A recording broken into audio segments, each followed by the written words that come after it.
You're watching the Action Sports Jacks 24/7 network. Now it's time for the Brent Austen Show. There he is, the savior himself. Well, some people call him that. Trevor Lawrence to Travis Etienne. Do we have the status of Travis Etienne yet?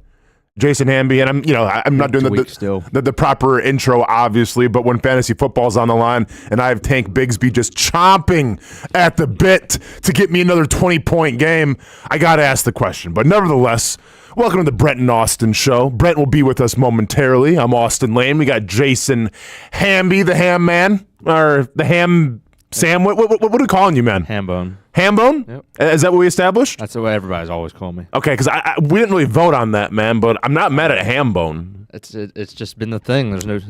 We can take a vote, but oh no, I mean Hambone's legit. Like, are we talking? This goes back to your youth. I mean, you're still young, but 5, 6, 7. Oh wow, I've always been called that. Hambone, huh? Yeah. Yep. So let me ask you this, because you don't have any tattoos, do you? No. Okay. Would you get a giant ham, like the words Hambone tattooed in the back or something? Absolutely not. Absolutely not. I'm anti names on bodies because I've always seen it go wrong. No, for sure. I mean, but it's your own name though, man. It ain't like I know. Because they always say, like, if you get married, then you get like your wife's name tattooed. It's kind of a curse. I'm just saying, like. I don't think I would. Okay. Yeah, no shot. 0 tattoos at all? Oh, I'm not anti-tattoo. Okay.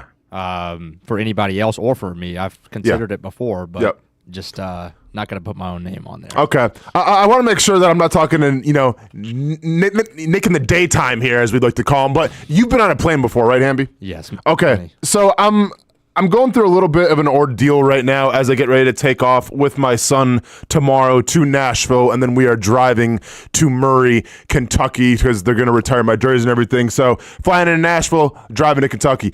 And, I'm still kind of a little fresh off my fight, and thankfully injuries, nothing really major.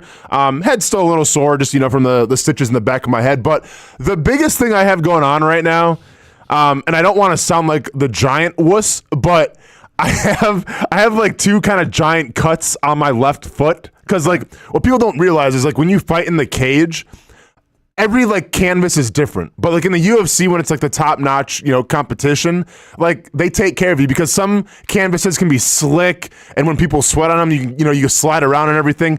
Not the UFC. We're fighting on essentially coarse sandpaper. And when you shoot for takedowns sometimes, well, your knees, your feet get a little chewed up. And me being the wrestler that I was this last Saturday, my feet took a beating, okay? So I have 2 kind of decent-sized cuts on the top of my left foot. And when I rode back from Vegas to here, I made the decision to say, you know what, man? Forget airplane etiquette. I got to wear sandals, and then guess what? The sandals are coming off, and I might have to go a little barefoot, because like, dude, I couldn't rock socks. Little Mac Hollins wasn't gonna wear shoes on the plane, because once again, all I wear is Vans, and they're very comfy, but not when you have cuts on the top of your feet. Right. So my question to you is, Hamby, is where do you stand on going on an airplane and taking your shoes off? Number 1, and number 2, say you're sitting next to me on a plane. And not only do I wear sandals, but I take those sandals off. Are you calling in-flight security? No security is being called. Okay. So we're all cool with this? Look, if there's no detriment to me, as far as, look, if you've showered. Oh, I keep them clean now, Hamby. If you're good on that. Disinfected. Yeah. I probably wouldn't say anything. Okay. Well, nobody's going to say anything to you anyway, because they're going to look at you. So it's like. Dude, they're just going to tweet about it behind my back or something. Or that'll just snap a picture I don't see. That'll just be the topic of conversation at their family dinner that night. Yeah. That, no problem. Okay. So, look, I mean, I flew back from Dallas about a week ago, and it was a check. Like, I'm always a backpack guy. Yeah. Like, I pretty much, every flight I've been on, if it can't fit in a backpack, I don't need it. Yeah. Like, same. I don't really. I'm not packing more outfits or anything like that. Same, sir. I'm going to be packing 1.5 outfits for Murray, Kentucky. 100%. It's going to be a Murray State shirt. It's going to be my Dickies pants, because it's going to be a little more chilly there. Yeah. Yeah, and I guess I'm gonna have to rock shoes eventually. 'Cause I'm not gonna be rocking, pants with sandals. But nevertheless, Right, Yeah, so- I'm with you here. Yeah, so but I'm going to a wedding out there, so I gotta wear some nice clothes. Sure. Something maybe not the best idea. I'm convinced by others that I should just bring a small suitcase so I can fold my clothes a little better. Yeah. Okay, and keep the collar in. I like that. I have a carry-on, obviously, with my flight. Mm-hmm. There. Okay. Then we're flying back. I go to check my ticket, walk back to the plane. Oh, sorry, sir. You got to check. You got to pay for that bag. You got to pay for that suitcase. Yeah. Sorry, this night. No, it's a carry-on. Like it's a small one. He goes, no, you're gonna have to. Does it fit in that thing? Apparently, it didn't work because I don't want to throw any shade. Fine establishment. Let him know, Hamby. But Frontier Ooh. didn't work like everything else that I'd ever been on. Okay. And so I go over to the other lady. Oh yeah, that's gonna be $99. Dang. That's our. How did you feel about it? She was like, "That's our rate." And what'd you say to her? So I pulled out a $100 bill and I said, "Here." She goes, "Oh no, we don't take cash either." I'm like, "Oh my! How do you not take cash?" Well, Hamby, it's 2024. No one's taking cash. I know, anymore. but like that, who has cash? Who has $100 on them? What are you doing? It would have felt better almost for me to just depart with that. Hey, and not have to Hamby, think about it again. Are you slinging some stuff on the side? Who has $100 just chilling in their pocket? Listen, hopefully, like the feds are an avid watchers of our program. The ops, But yeah. When you coach What you got? baseball a lot, every Okay. once in a while you'll be paid cash. Oh, And so you kind of off just the like books, huh? So you just kind of want to spend that cash Off the books. I got you. So every once in a while, I mean, wouldn't like a personal check suffice or not? Or we're going completely off the books here? I try to get you. Okay, mate. Say no more, man. Say no more. Yeah, so we have a couple comments in the chat here. Shoes off, okay, but without socks is barbaric behavior. Yeah, I mean, listen, Hamby's burner. Hamby, I'm talking to you, I guess. I wish that I could disagree with you. Like, I'm not proud of it. But at the same time, like, my comfort's important as well. And then it says, as long as the feet don't stink, which they won't, you don't pick your toes, I probably won't. I'm all good. Yeah, maybe I have to, like, do I go to, because I'm flying Southwest, and by the way, I forgot to check in because it's 24 hours, I'm leaving super early, so now I'm stressed out enough too, because it's like Thunderdome when you don't check in 24 hours in advance, because then you get like, the B or the C section, and you got to like try to fight people for an aisle seat or a window seat and avoid those middle seats.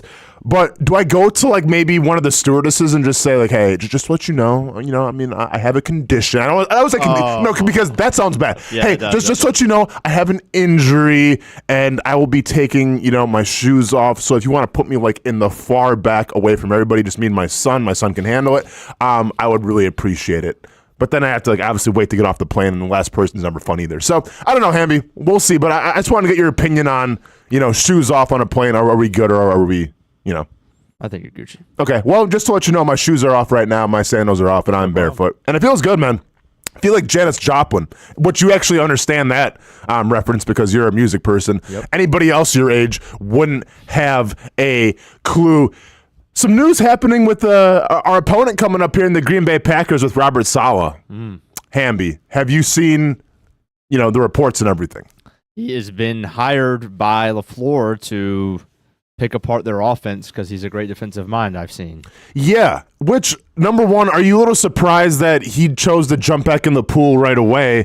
And number two, like, you bring a former head coach who just got let go into obviously a more supportive, I feel like, analytical role. Right. But, like, let's be honest here.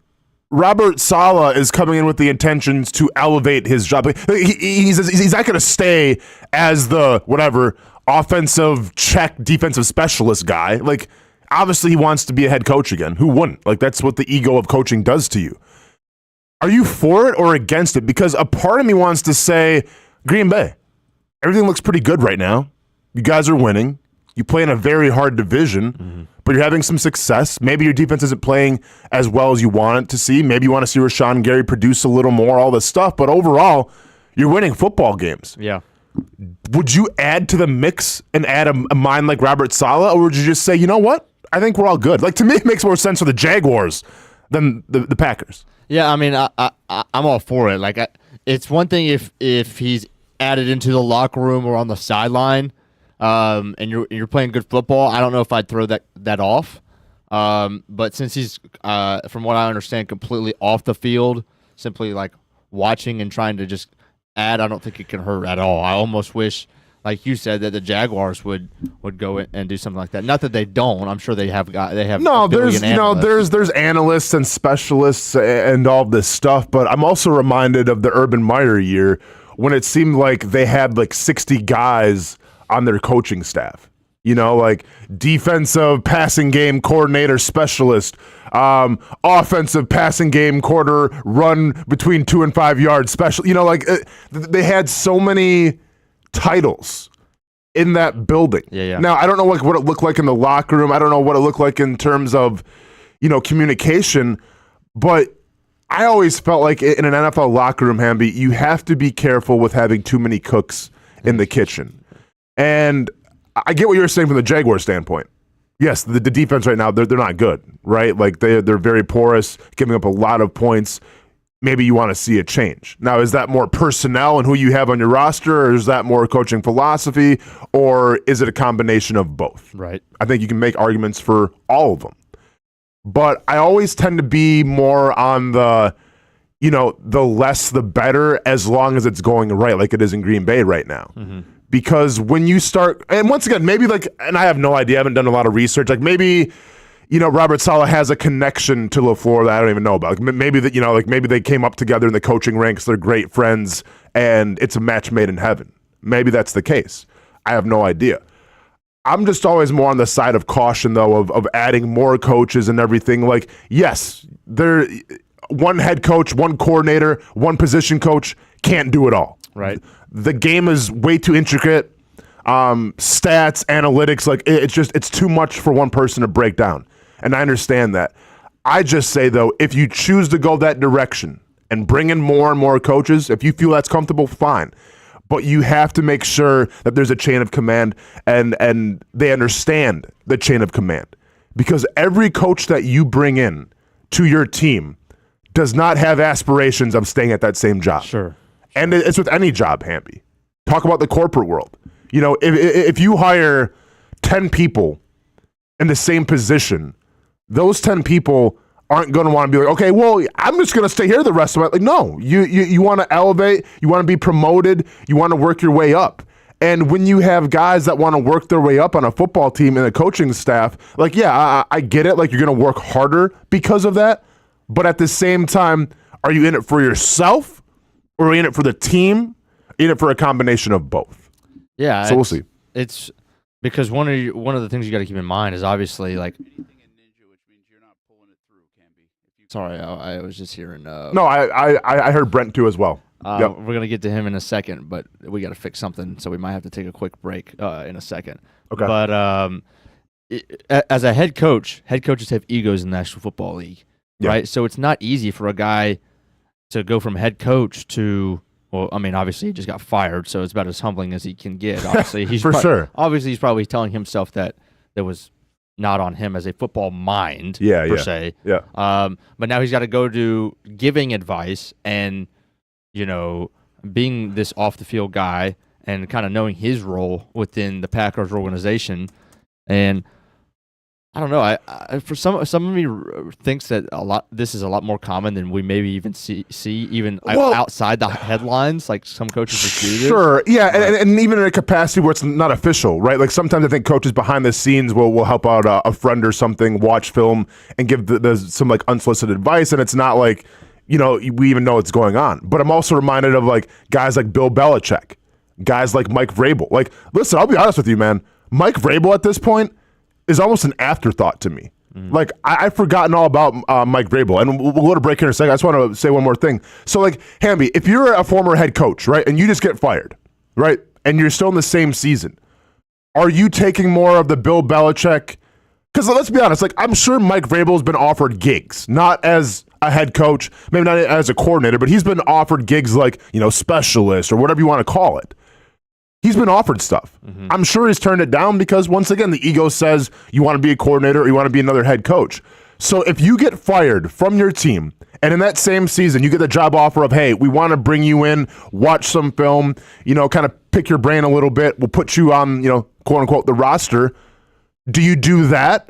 Or do you go with more of the Bill Belichick, Mike Vrabel approach and say, I'm going to take some time off, and when the market's hot again, I'll put my name back in the pool? Yeah, I think it's all individual. I think it maybe depends on, the longer success you've had. A guy like Bill Belichick, who's won Super Bowls, might be more likely to say, look, I'm not settling. I'm a head coach, and that's it. And Saleh, that was his first head coaching opportunity and didn't go so great, probably still looking to contribute and get his name not necessarily out there because everybody knows what he's capable of. It's not like he needs more experience per se, but is just looking for another opportunity. Because it's not like Robert Saleh set for the rest of his life like Bill Belichick or Vrabel is, who played in the NFL for, I don't know, it seems like 10, 15 years. Yeah. It could be that too. Yeah, and at the same time too, but keep in mind, if I'm the Packers defensive coordinator right now, I'm a little nervous myself. Yeah. Because now talking about, okay, well, you're going to bring this guy who obviously has a lot of success as a defensive coordinator, going to bring him in an assistant role, and all of a sudden it's like, man, is my job going to be up for grabs if we don't perform well? Right. So, yeah, I understand for the Packers. I think they have the locker room, they have the culture to cultivate Robert Saleh getting there, but I think every team is different, and to echo the point, I think every situation is different where if you're a head coach, you just take some time off, let the market get hot, or do you jump right back in like Robert Saleh did? We're going to break real quick, Camby. I think we got Brent Martineau on standby, so he'll be back after the break. And let's see this Trevor Lawrence throw to ETN one more time. Probably not going to see. We'll see. I don't think Travis Etienne will be playing with the injury, but time will tell. I feel like they'd be more on the side of caution, and once again, we could have that conversation of, do they try to ship Travis Etienne off now with the emergence of Tank Bigsby?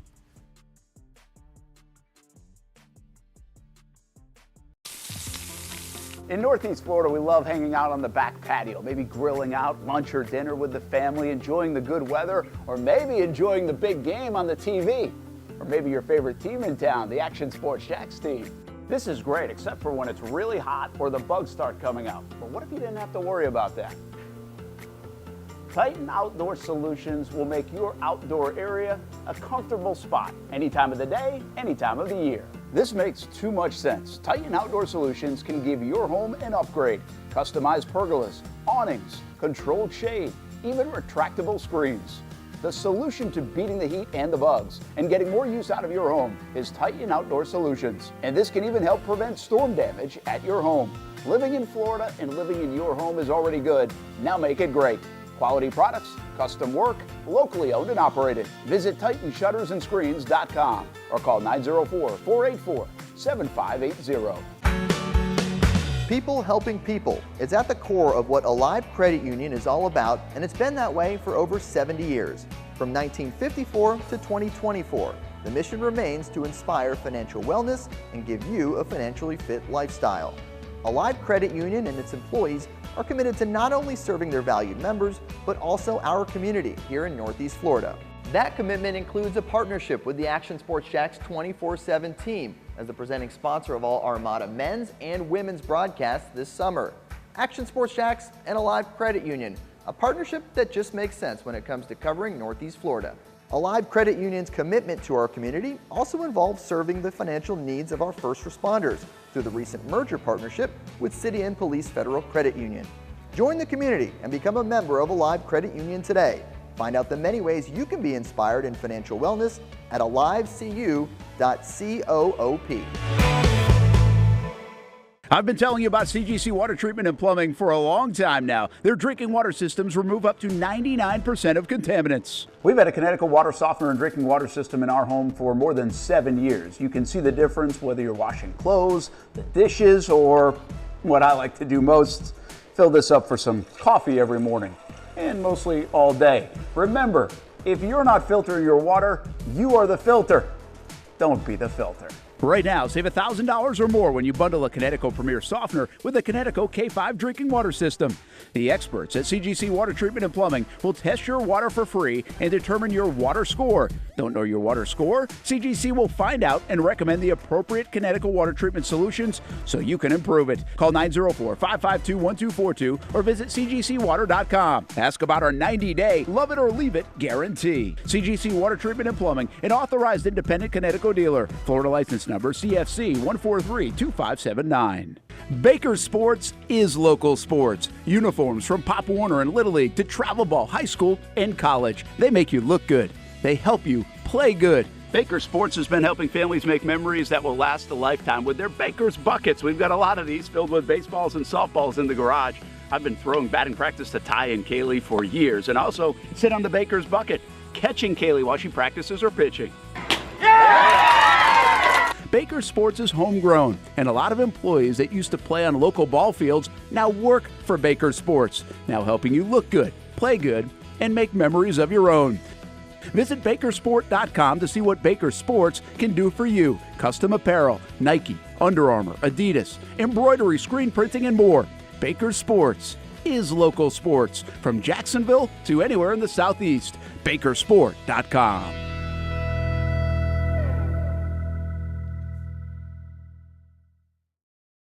Everyone loves a good game night. Here you don't have to be the host. You don't have to clean up. They bring the food and drinks to you, and you can watch whatever you want on the big screens. It's more than a card room. It's a night full of fun with friends. Best Bet Jacksonville, Orange Park, and now the newest location here in St. Augustine, right off 95 at exit 311. A brand new clean room, a full bar and menu, my favorite sushi in town. And I love the fries too. You don't have to just play poker at Best Bet. That's why I come over here to the table games and play one card poker. That's a pretty good card and a win. One card poker is like war as a kid, you against the dealer.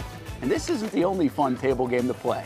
A friendly staff, a lot of fun. It's a good night out at Best Bet Jacksonville, Orange Park, and the newest location in St. Augustine. You can be a serious player or a novice. It doesn't matter. If winning equals fun, you're a winner every time at Best Bet. I'll save you a seat, and I'll see you down here at Best Bet St. Augustine.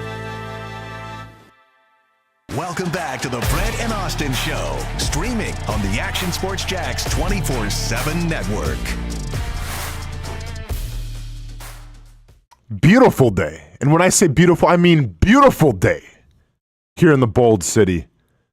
Not too humid, not too warm. Mwah! Chef's kiss, man. This is the Jacksonville weather that I can get behind. All right? Because if you know anything about me, I'm a sweater, okay? Athlete, sweater, whatever. But I sweat a lot. And the humidity absolutely kills me. I know Brent Martineau embraces it. He loves those 3 t-shirt kind of days. Me, man, I'm more of a hoodie. I'm more of a hoodie guy. Like right now, we're getting to the peak prime Jacksonville weather. As temperatures up north start to drop in the 50s and the 40s. Man, we're just vibing. We're vibing here with 70 and 80, sunny, zero humidity, man. I am all about it. Welcome back to the Brent and Austen Show. Hopefully we'll get Brent here momentarily. We're having some technical difficulties as he's on the road right now on location. So me and Hamby will be holding it down. In the meantime, big game this Sunday, and not to sound cliche of every single time I talk about a Jaguars game, but is this the most important game of the Jaguars season? Probably not, but there is a lot at stake here. Because, once again, not sure what the percentages say in terms of what the playoffs are looking like, but you finally want to see this team build on wins, right? You want to see this team, like, win a game that they're not supposed to win. Because let's be honest, we go back to Indianapolis, I think we all knew what was up. For whatever reason, it's the Colts curse. They can't win here in Jacksonville. All right, they can't do their thing, and we see it year in and year out. I'm reminded, and I can't remember the dude's name, and I should know this because like I've talked to him many times. The Colts GM, who I think has been there for a while. He was there when I was in Kansas City. He was in Kansas City with me, so like we had kind of a relationship and everything.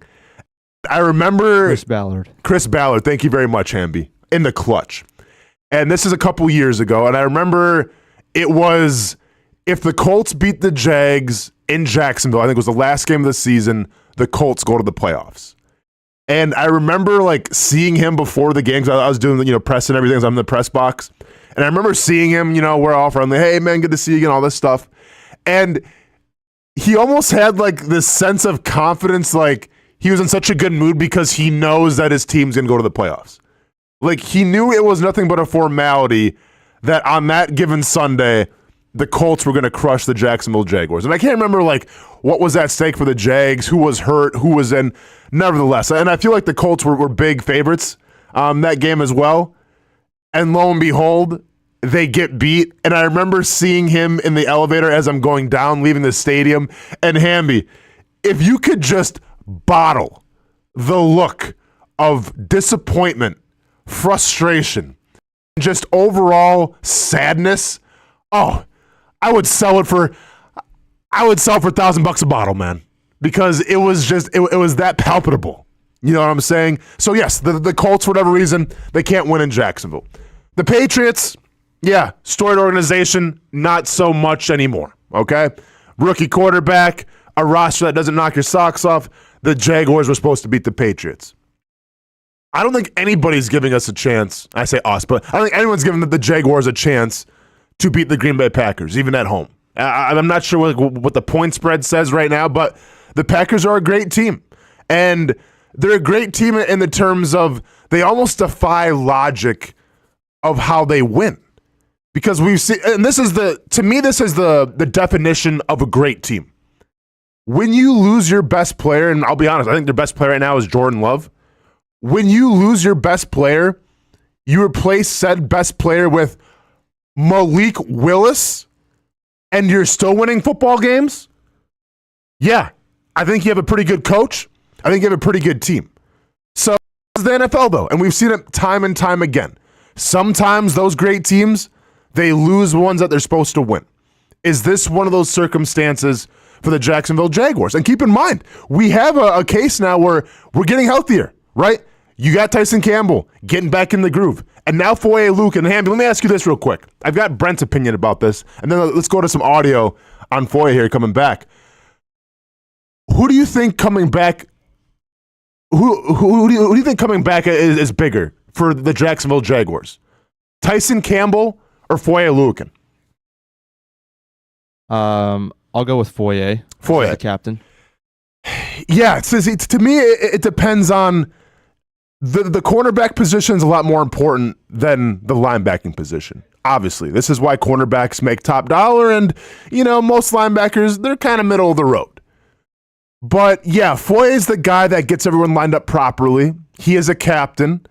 He has probably been one of the most consistent players of the past couple of years, especially on a defense right now that I feel like needs a lot more consistent players.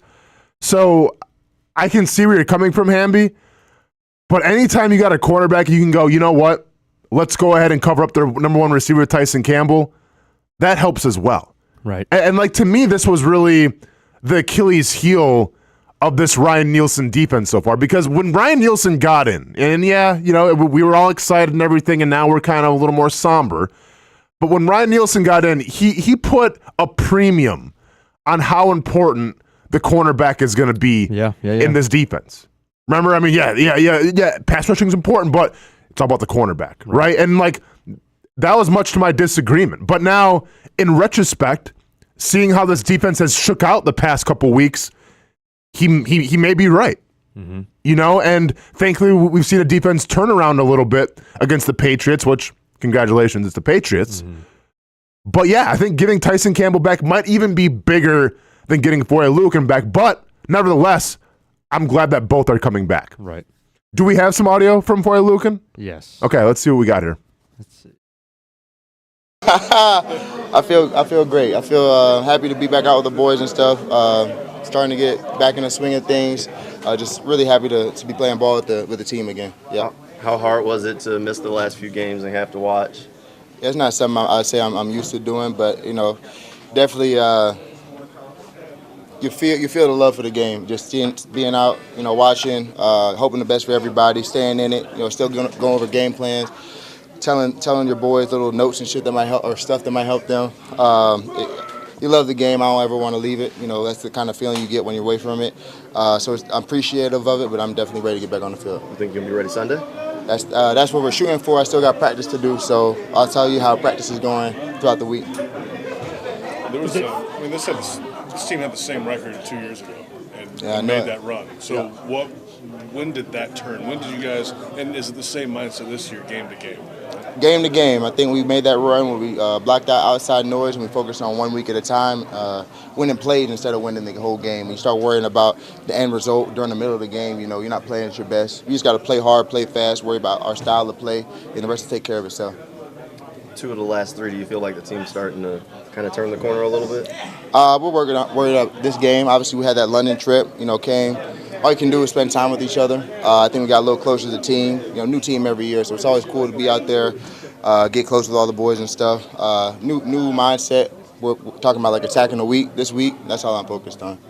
Week to week, it's all different. Sorry, how do you tell when the foot is like full go, full ready? You trust it like you did before? Yeah, throughout practice, getting some more live reps. Obviously, we didn't have all the pads and stuff today, so just keep implementing myself in those situations. And adrenaline obviously takes over a lot of it. Plantar fascia, I think they say you're gonna feel a little sore anyway. So as long as I know the soreness I'll feel, I'll be all right.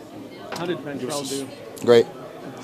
Coach says that Coach Peterson today said that he envisions a scenario of you and Ventrell potentially playing side by side moving forward. Yeah. What would that mean for you? What would that mean for him? What would that mean for this defense? For the defense, I mean, just watching him play, electric, getting to the ball. They call him Missile and all that stuff. It's just definitely contagious, the energy that he brings. Still a young guy.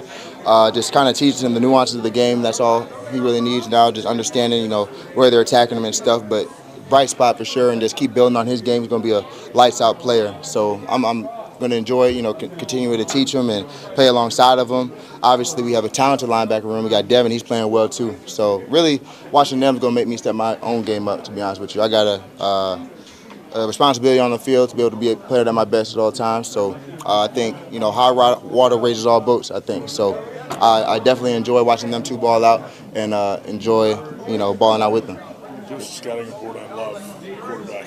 How's he playing right now? He's playing well. Scouting report, he's lighting teams up. You see it.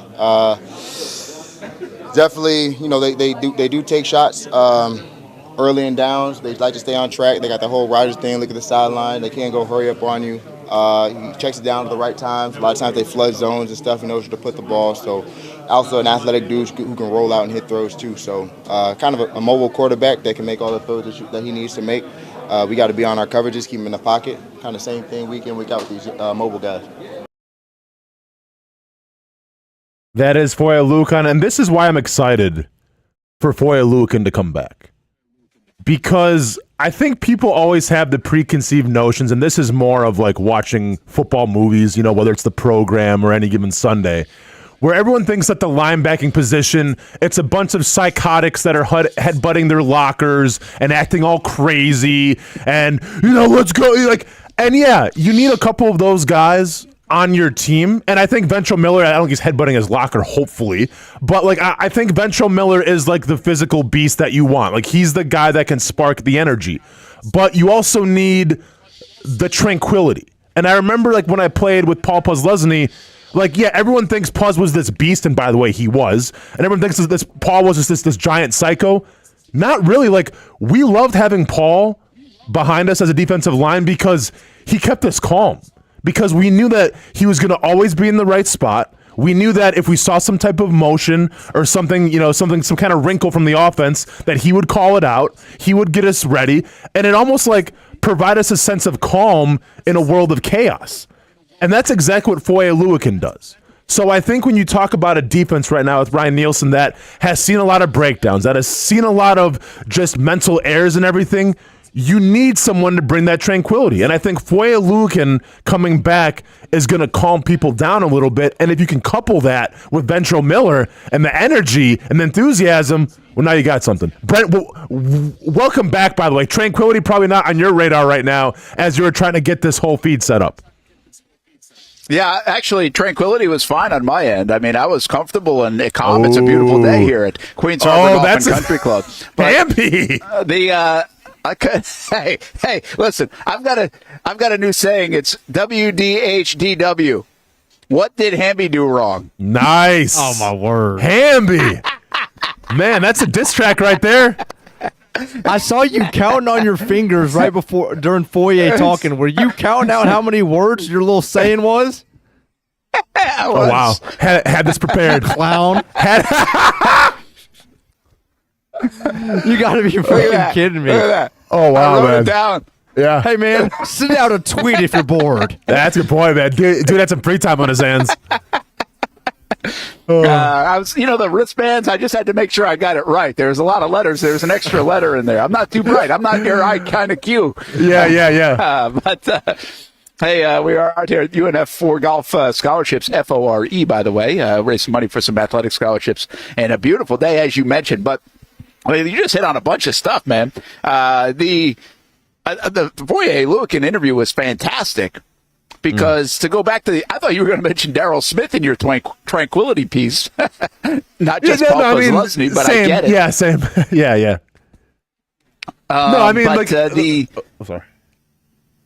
No, go ahead.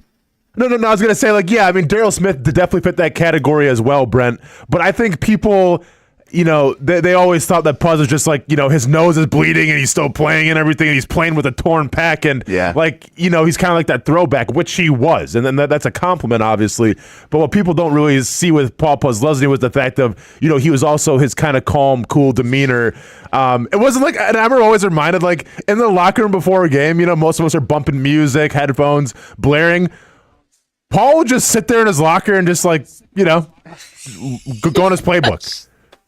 Dude, where is this where's this energy coming from? And I remember one time the Jaguars PR staff asked him, because we were doing interviews, and they asked him so what's on your playlist? And he goes, oh, I don't listen to music at all. I don't need it. I just kind of go in my playbook and just relax.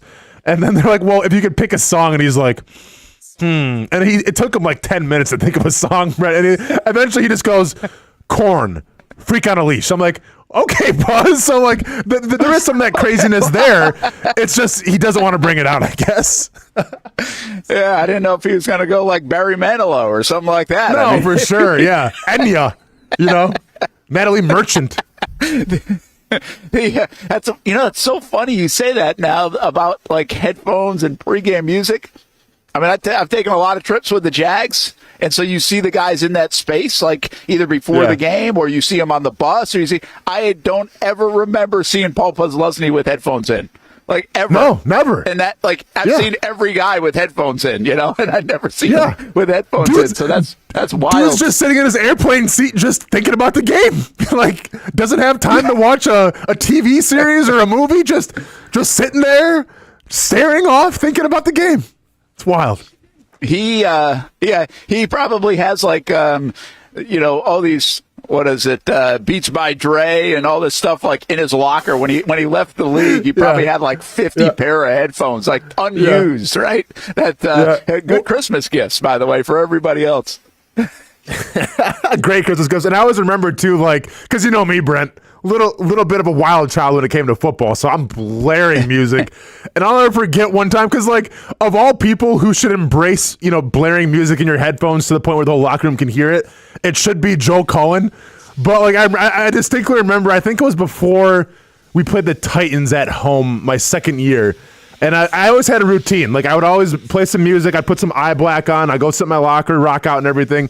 And I remember one time, I'm right before the game, Joe Cullen, and I can't really say exactly what he said, but to paraphrase, he's like, bleep and bleep, turn that music down, Austin. You're going to go deaf. Turn that bleep down. I go, Coach, man, don't worry about it. I'm getting pumped up. That's awesome. Such good stories with Joe Cullen. He was worried about my personal hearing all of a sudden. We're getting ready to put the Titans and Chris Johnson's going to run for 200 yards, but you're worried about my hearing right now? Dude, I'm fine. Don't worry about it. Well, he wasn't wrong. I mean, when we do these shows, you're jacked up on the headphones to 20. Oh, yeah. So. I mean, to be fair, my hearing has seen better days. Yes, Brent. Doesn't help now with that ear you got after the big win on Saturday. So you brought up something, again, back to Foye. So two things that are pretty interesting to me. Can you play defensive coordinator here? And I know everybody's just everybody thinks they can make anything work, but be realistic about, can you play Ventrell Miller and Foye? Right now they're playing basically the same spot, right? Can you play both those guys on the field at the same time? Are you willing to do that to get both men on the field at the same time. Maybe right now your two best linebackers, and even if it means moving them around a little bit to do so. Yeah, I think this is going to be more of the compliment to Foye, where I think you can pull this off, Brent, just because I think Foye is very versatile, a lot of experience, has played a couple positions. We saw him at the middle spot last year, a little more, on the outside this year. Yeah, I think it can work, and I'm not mad at it either. I'd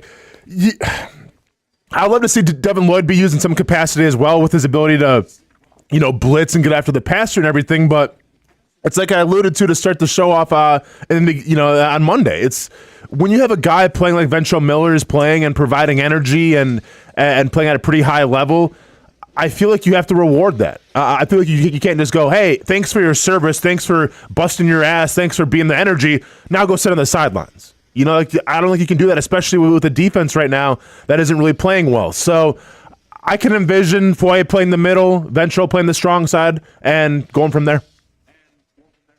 Yeah, we'll see what that happens, see if they're willing to do that. There's another part of this. I almost feel like I could be a myth buster around some of the narratives that get formed, and I understand some of the narratives are correct, and game to game they do change. But this is not the first time in the last couple of weeks I've heard Devin Lloyd is playing better than basically anybody thinks he's playing for the Jacksonville Jaguars. And Foye just alluded to that as well. That also doesn't mean he's not making mistakes, Austin, right? The Chicago game I don't think was great in parts for him. I think there were things that showed up that were like, ooh, but then I think there's a game like last week where it's better than maybe anybody even wants to give it credit to. I still think there's some inconsistency there, but what caught my ears when Foye was talking was he brought up Devin unsolicited, hey, Devin's playing good football too right now. So, I think with Devin, so here's the thing with Devin Lloyd. With his skill set, when he makes plays, he makes plays because he's a freak athlete, right? He his quarterback sack in the backfield, tackle for loss, that flashes out on film. I think the discrepancy and what he can improve on a little bit is more of the zone coverages, right? Because when you have a zone coverage, Brent, and you see a receiver catch a ball or tight end, whatever the case may be, we don't go back and say, oh, okay, well, this guy didn't drop back in his back pedal too much to in order to make the receiver feel uncomfortable. We don't have time for that. So I think when you play the zone coverage, sometimes people get let off the hook a little more. And I think if we're talking about what Devin Lloyd can improve on, what he's doing well in the run game and the blitz game, he's doing great. I think when he drops back into coverage, whether it's man or it's zone, I think there's still some problems there. So, yeah, is he playing okay? Sure, but I think he has to clean up some more of the coverage stuff when, it's going to be a pass. Yeah, it's going to be interesting. Listen, I'm still not sold. I play the trends on this kind of stuff. When they bring people back and that 21-day window opens, I've got at least in my mind, and I might not have all the data here, but in my mind, we just saw this with Tyson Campbell, where he came back, was open, but he didn't play against Chicago. He plays against obviously against the Patriots on Sunday at Wembley. If you go back to last year when they did a similar thing with DeJuan Smoot in London, they didn't play him the first game, they played him the second game. So when they take a guy off the window, out of the practice window, and they make that announcement, which they have done for Foye Dewey and Dewey Wingard, I don't necessarily think they're playing in the week one that they do it. I think they're actually going to wait around and play the next week and get them back to, practice and assimilate them back into the structure and make sure they're ready to go physically, right? So they don't come back too soon. So I still don't feel like these guys are going to play. That doesn't mean they can't. Foye, if you listen to him, kind of was like, yeah, I'm going to try to get myself back. I think he's a little bit different than Dewey in this regard, Austin, because Dewey's been out for 3 months. You got to make sure that guy's ready to go. It was a pretty significant knee injury, and you don't want to risk getting him back too early and put him in danger of getting hurt again at this stage. So I'm still leaning toward they don't play on Sunday. I have no idea. I'm just going off the track record of these situations that I think maybe it will be the next week against Philadelphia when they play. I mean, it's a possibility, and you want to err on the side of caution. I get like wins need to come at a premium, but also you want to have guys with their longevity. So obviously, if those guys are back in there, Brent, you would expect them to play the entire season unless something else happened, knock on wood. So yes, I would err more on the side of caution than pushing them back really quick. Hey, Brent, real quick, man, are those new shades or have you had those for a while? Because looking good.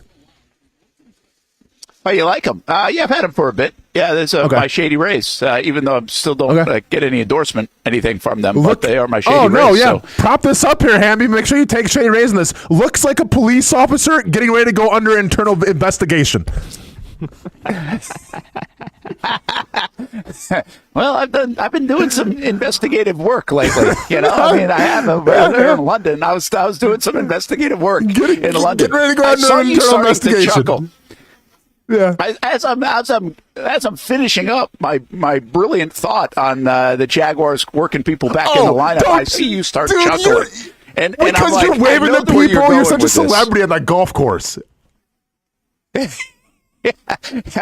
I'm in a parade here, just standing still. But hey, the sun is right there. Plus, I will tell you this: I have not fully recovered from my allergy bout on Tuesday. So, I'm not tired at all, but my eyes feel like I haven't slept in 3 days. I'm telling you, I came out of the allergy bout worse than you came out of Saturday's fight. Do we need to invest in an Action Sports Jack's bubble for you for the next couple months? Are we gonna be okay? Nah, it's not bad. Nah, that was just that was a climate change. That was a climate change 9-hour flight. Now, later in December and January, we're going to run into this again with the oak pollen. That's a tough couple of months for me, but not right yet. This was just totally. We need to have the pollen report. report. Training day. Oh yeah, Ethan Hawke and training day. Let's go. That's not bad, right? I mean, yeah, it's not bad. That's actually a compliment, man. Because that was a good movie. I know it. I'm not mad at that. Yeah, thank you, and then I can be Denzel, and I'll show you the world of I guess sports radio. Brent, could we get a little pollen report going on weekly? All right, let's check in on Brent's nose. Pretty good today. Pollen must be down. Brought to you by Zyrtec or something. Isn't that isn't Zyrtec a allergy? Yeah. Absolutely. Hey, sales, are you listening? I mean, this is easy, right? I mean, get us eye, ears, nose, throat, whatever they call those kind of doctors. We can do that, right? I mean, we and need, hey, sales, we need that one's free on the house. Don't worry, I got you. But it won't be free for them. No, that's not at all. Hey, Hamby just put I keep getting reminded of the Jags schedule. And Hamby put a tweet out: Packers, Eagles, Vikings, Lions, Texans. Right, the next 5 games.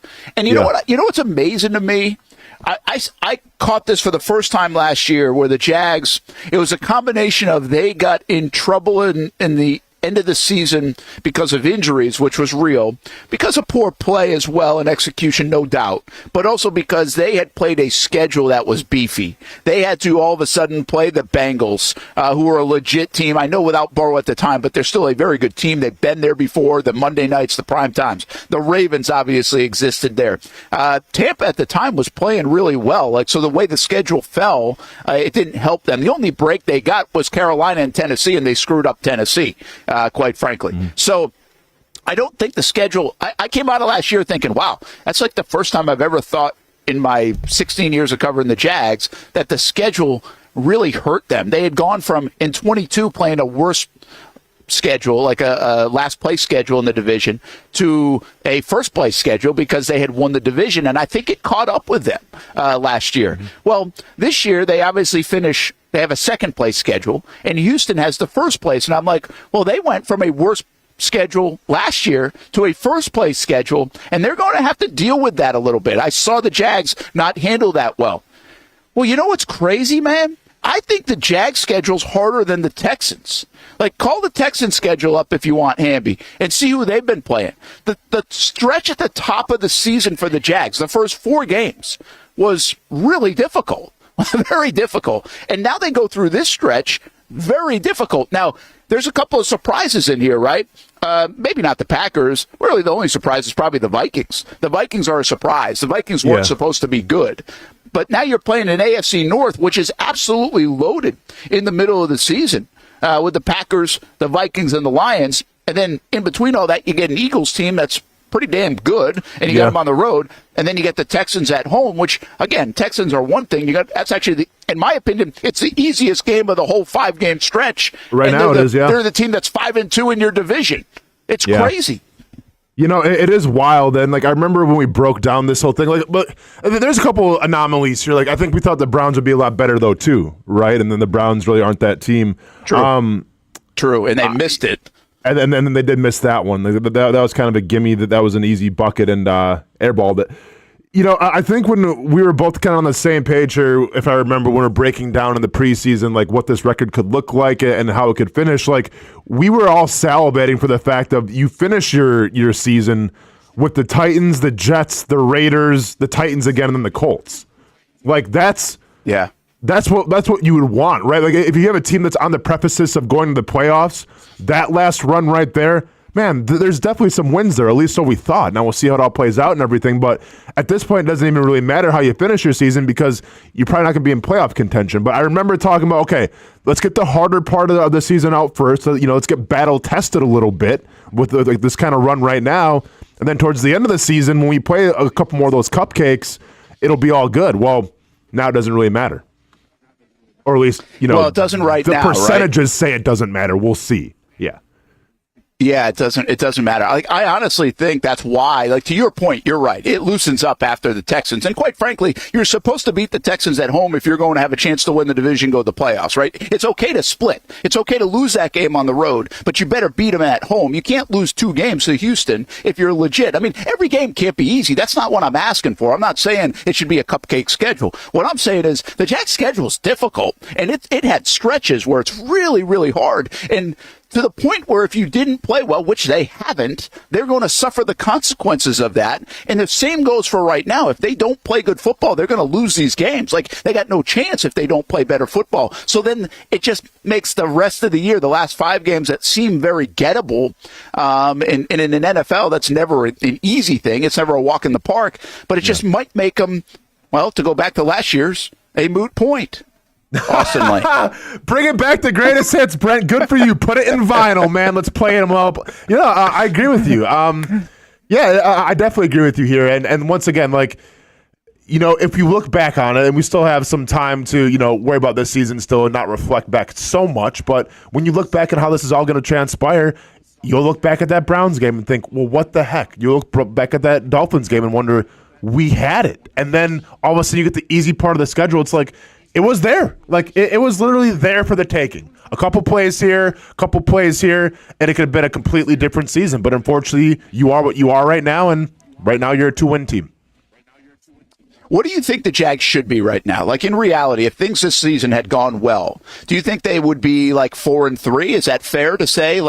They would have. See, a lot of people had them losing to the Dolphins anyway. I'm talking before you even saw that game play out. So you lose to the Dolphins, you were trying to go 2-2 in the first 4 games, and then you thought. I think a lot of people thought they could go. They maybe could sweep the next 3, but I really thought they'd win 2 out of the next 3 after that. So I think 4-3, right? You could say 5-2 if things went well, but 4-3 it would have been a very respectable record at this point through the first 7 games. No, I think 4-3 is actually kind of right on point here because I look at it like one play here, you beat the Dolphins. A better performance here, a play here, you beat the Browns. Should have beat the Texans. So let's go ahead and give one opponent the benefit of the doubt and say, okay, you're just going to get it done, whatever. That's football sometimes. But those other 2 games, you should have won. You essentially let them off the hook. So if that's the case, then yeah, Brent, I think 4-3 isn't out of the realm of possibility. Okay, so if we do, let's just do this exercise with me for a moment. So if you do that, and then you would have taken this 4-game stretch, leave the Texans out of it for now, but the 4-game stretch that's coming up, I think most people would have said, okay, the Packers going to be a challenging game, but you feel pretty good because you're at home. The Eagles were always going to be a tough game. I can't imagine Sunday Night Football, you thought they were going to win that game. That would have been a tough game. And then the Minnesota Vikings should have been easy on paper. I'm saying going back to the days of August, right? We had no idea they'd be this good. And then the Lions would be tough. So 2-2 in this stretch. Just come with me here and do the math. That would be 6-5. The Jags would be after going into the Houston Texans game. They'd be 6-5. So I think right now the Jags have to stay in this in any way, shape, or form. They still have to do that. They've got to go 2-2, and that way but they'll be 4-7. They'll be 4-7 after 11 games if they go 2-2, and then they got to go on the run. Right, then they got to go on the run. They got to. I thought the Jets are really good. They could have lost to the Jets they got to beat a team like the Jets. They got to beat the Texans. They got to sweep like the Titans. They've got to do some things to make up for 2 of those other games. So 2-2 in this stretch is what you would have planned for. If we take this chunk of the season, they have got to go get 2 wins and then just set it up for a hell of a finish like it was in 2022. Brett, I want to ask you this. I know we're getting really ahead of ourselves here and, further down towards the season, but obviously the Titans have been a team that, for no rhyme or reason, sometimes it seems like last year, have had the Jaguars number. Do the Titans scare you this year at all? Derrick Henry scared me, Yeah, they don't at all either. I'm with you. And once again, this sounds almost like, way too cocky for a team that's won 2 games this year in the Jacksonville Jaguars. But I almost think that those Titans games, they got to be guaranteed wins, and they're probably not going to be. And then we can play this video back because I'm sure the Titans will go 1-1 against the Jaguars at least, if not beat the Jaguars twice, because that's how this football team works sometimes. But the Titans don't scare me at all, where it's I can't fathom them winning. I can't fathom them beating Trevor Lawrence in that offense. I can't fathom them putting in, and I get the defense right now in Jacksonville, not the best, but I can't fathom them putting up a lot of points with Will Levis. Yeah, I can't either. I just, listen, I don't think they're good, but I watched what happened at the end of last year and how that unfolded. I do think the Jags are a better football. Listen, I'm not even trying to make a case again for all this. I'm just trying to put the season in perspective. And every time I look at this stretch, I'm like, damn, this stretch was really hard. They had a tough stretch of the year. That's reality. Even if they played good, they had a tough stretch right now. That's reality. Those are tough things. So, somebody just said on Twitter, it's Houston beat Buffalo and Houston beat Chicago, and fair enough, the Chicago one specifically. But the Buffalo one's a little bit different. Houston gets Buffalo at home. The Jags go Monday Night Football to Buffalo, so I never thought they were going to win that game anyway. Now, what it looked like is a totally different thing. Again, I just never thought they were going to win that football game on Monday Night Football against the Buffalo Bills. So they've got to go make up something. They've got to not only beat the Packers in Minnesota, but they might have to sneak in a 3rd win in this stretch to make up for something that they haven't done already. That's just the nature of it. There's one little bit of confidence here, and then I stop myself right away. But the confidence part is we just have not seen this team play really good football yet. We really haven't. We're 7 games in, and we haven't seen them play good football. And then I stop myself, Austin, right away, Brent, don't do that. Because, quite frankly, you haven't watched them play to what we think their potential is in almost a year and a half. They really, even when they were playing at 8-3, weren't really clicking. That offense really wasn't going. So, why should we think they are going to play to their potential is a very fair statement. But I do think they can play at a better level than they've played in the first 7 games. Just by Hamby's stat yesterday of 6 red zone trips and 26 coming up 0 points. If you don't do that a couple of times, you might win 1 or 2 more games just already. So there are little things to clean up, and also getting healthier might help that over this stretch of football. But, man, I just hope they play better football and give themselves a chance. I want to see what this football team looks like playing the way we think they can. Not perfect, but playing the way we think they can. We just have not seen that, even in the couple of wins this year, in my opinion. Well, exactly, and those wins I think have come against the Colts are okay, but mediocre teams. Let's call a spade here. I want to see a performance against kind of a top tier team like the Packers, right? There's excitement with Trevor Lawrence. I'm sure that guy, once again, I see him all over Twitter. Well, the stats, the EPA, everything. Trevor's back. I get it. Trevor Lawrence had a fantastic game. Okay, keep getting your viewers up, right? Keep taking Duval on it. Gotcha. You're getting your followers. Good for you. I know the game. I get it. But let's see it against a better team, right? I don't want to say pad your stats against the Patriots, but they're not a quality team, Brent. Let's see them now against the Eagles coming up. Let's see them against the Packers, the Lions, the Vikings. Oh my! Let's see what we can do against those types of teams. No doubt. You're right. I mean, that's what you got to be able to do. So, listen, as much as Doug, I feel like, is begging for this team to bring back-to-back weeks of intensity and energy to the practice field, to the games, and just trying to squeeze that out of them for our conversation yesterday, I really, just as an outsider looking in, want to see this team play good football.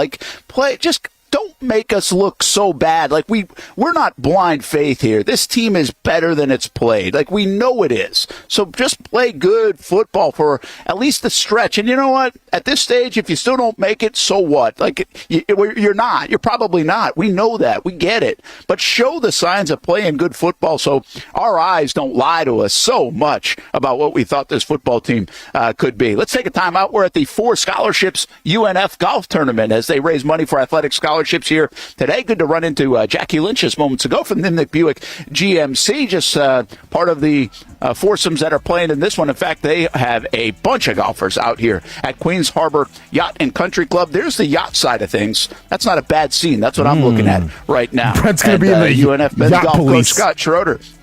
Yeah, that's the Kismet, by the way, is not over here. I can tell you that. We'll be back here from Queens Harbor Yacht and Country Club coming up next. Nobody but Nimnicht. Our family has purchased 6 vehicles from Nimnicht Buick GMC. The #1 Buick GMC dealer in Jacksonville has lots of inventory to choose from with their best price guarantee. Who gives you top dollar for your trade? Nobody but Nimnicht. Save up to $10,000 off select new GMC Sierras or get rates as low as 1.9%. You know, I'm a truck guy. GMC Sierra, my trim level is an SLT. This one's an Elevation. Pretty good looking color as well. So here at Nimnicht Buick GMC, you have a lot to pick from. My father-in-law, he drives this, an Enclave, so I feel like that GMC in the family. 2025 is coming around the corner, which means it's almost time to close out those 2024s this summer. You can schedule a test drive at NimnichtBuickGMC.com, and while you're there, check your trade value and customize your payment options. Nimnicht is there for you, even on Sundays. So, who has put in the most years and stands behind a better experience? The answer's simple. Nobody but Nimnicht. Your friends in the car business since 1941. GMC, we are professional grade. It's time for your Swoop Minute, and it was a playoff-clinching week for the Ospreys of North Florida in both men's and women's soccer. Saturday night's 3-0 home win over Bellarmine for the men's team clinched their spot in the ASUN Championship Tournament, while the women's team clinched their spot in the ASUN Championship Tournament after a 2-0 win over Bellarmine Thursday night. The result for the women's team also increased their unbeaten streak to 8 straight matches. With a couple matches left in the regular season for both teams, the playoff tournaments will start in early November. In the pool, the UNF women's swimming team broke a school record in the 200-yard medley relay on Saturday. Katie Carlos, Victoria Torres, Kayla Daly, and Ashley Kephart posted a time of 1 minute, 44 seconds, and 4 milliseconds, beating the previous record by less than a second. And remember, you can find schedules, information, results, and more on UNFOspreys.com. I've been telling you about CGC Water Treatment and Plumbing for a long time now. Their drinking water systems remove up to 99% of contaminants. We've had a Connecticut water softener and drinking water system in our home for more than 7 years. You can see the difference whether you're washing clothes, the dishes, or what I like to do most, fill this up for some coffee every morning, and mostly all day. Remember, if you're not filtering your water, you are the filter. Don't be the filter. Right now, save $1,000 or more when you bundle a Connecticut Premier Softener with a Connecticut K5 drinking water system. The experts at CGC Water Treatment and Plumbing will test your water for free and determine your water score. Don't know your water score? CGC will find out and recommend the appropriate Connecticut water treatment solutions so you can improve it. Call 904-552-1242 or visit cgcwater.com. Ask about our 90-day love it or leave it guarantee. CGC Water Treatment and Plumbing, an authorized independent Connecticut dealer. Florida license number CFC 1432579. When it comes to trucks, I know exactly what I want. And at Bozard Ford, they make it easy to get exactly that. Let's go make this truck a little more my style. With Bozard Built, I can create my perfect truck right here. Lift kit? Check. Premium wheels? You bet. Advanced lighting package? Oh yeah. The Bozard team works their magic.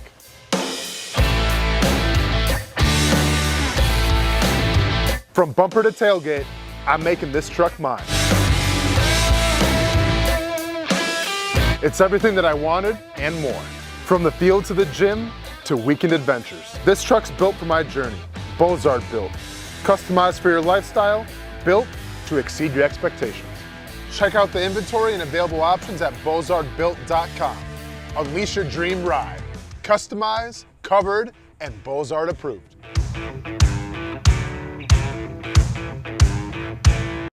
New to town or always been in town, everyone is always looking for a good pizza place. Our place is Donato's Pizza. We love it and still do love it. When I tell my family I'm coming to Donato's, they say, wait a minute, you got to order some for us. So this is not all for me. Let me tell you what the Martineaus get when we put an order in. Well, pepperoni pizza, we usually get more than one of these. And then there's the works, a little bit of everything. And then this is the pizza that can be polarizing for some out there. I don't know why. Hawaiian pizza, some love it, some don't. At Donato's, you're going to love it, especially with that cinnamon sprinkled on top. Try the pizza my family likes or try your favorite. Right now, you can use the code BRENT20 and get 20% off your order. Every viewer and listener is important to us, and at Donato's Pizza, every piece is important. From fresh ingredients to the dedicated team members and you, the valued customer. Donato's Pizza, where every piece comes together for a winning combination. Jack's Beach and Mandarin locations, Donato's Pizza, every piece is important. Welcome back to the Brent and Austen Show, streaming on the Action Sports Jax 24/7 network. Hey, welcome back here to Queens Harbor Yacht and Country Club. What a beautiful day. Austin said it when we had the shot over the city. It is a fantastic day. I mean, I guess I missed the good weather last week. You did too. You were in Vegas and I was in London, but it was unbelievable here in Jacksonville. Temperature-wise, got down, I think, into like the 50s, if I'm not mistaken. Now just the humidity is done. This is why we live here, folks. This is why we live here in Jacksonville, Florida. For days like today, for weeks like this, although I do hear it's kind of warm up north, too. Is your mom having good weather up in Wisconsin as well? That's a good question. Let me go ahead and I haven't talked about the weather. I mean, come on, Brent. We don't really do a small chat here. You know, we always go to the deep stuff. But looking right now, it is 48 degrees back in Iola. So pretty chilly. So you're gonna have all those cheeseheads come down here now and breathe in that good Jacksonville air, waste it all. Yeah, here we go. I was watching something the other day. What was it? I think it was like I think it was some Patriots thing that I saw on Twitter, and from like something Tom Brady did, and it was like on this date. It was October. It was last week when I was in London, so it was probably like October 15th or something. And it was snowing like crazy wherever they were. I'm like, what the heck? It was snowing like nuts in the middle of October. It just doesn't feel right. But it does in some parts. So that can certainly happen for sure. But it's nice here, and we're at the UNF for golf, for FORE golf. Or for scholarships, golf tournament, and they raise money for athletic scholarships. Hanging out with UNF quite a bit this week, from media day and to now here, and seeing everybody from the athletic departments, and then some of the supporters of the UNF Ospreys. So good to be out here at Queens Harbor. One other note about Queens Harbor: they are on our Dream 18 golf card that we do each and every year. So you get discounted golf to play here, which is a semi-private golf course. So to be able to come out here and play, and the greens, they say right now, and I haven't played here in quite a bit, to be honest, greens right now, I said maybe the best they've ever been.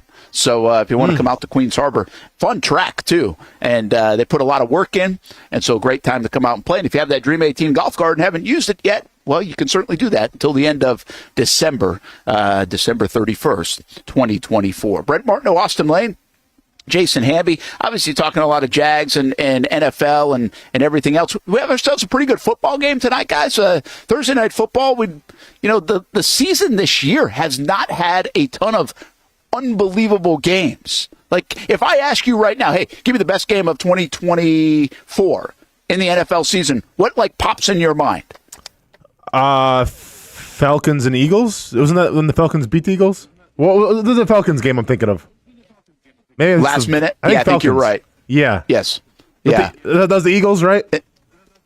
Yeah, and that was a Thursday nighter, by the way. So I'm not I think that was a Thursday night game, which was very good. I'm even talking just in general. Wasn't the Bengals-Ravens game very good? Yeah. Wasn't that 41-38 or something like that? That was a really fun game. But Hamby, my point is, and Austin, this has been a year where, like, you're not getting that every time slot in the NFL. Usually we see the NFL, it's like fantastic finish, coming down to the wire, 1 point game. Listen, you get it. I'm not saying you don't have it. I just don't feel like we have the volume of it. Am I mistaken there, or do you guys feel the same way? I mean, no, it took me forever to think about a good game that we've had, like a really, really good game that we've had so far. I feel like the Vikings might have had one, but I'm struggling to come up with, like, last-second finishes and, like overtime touchdowns or game-winning field goals. Yeah, game-winning field goals that we've had.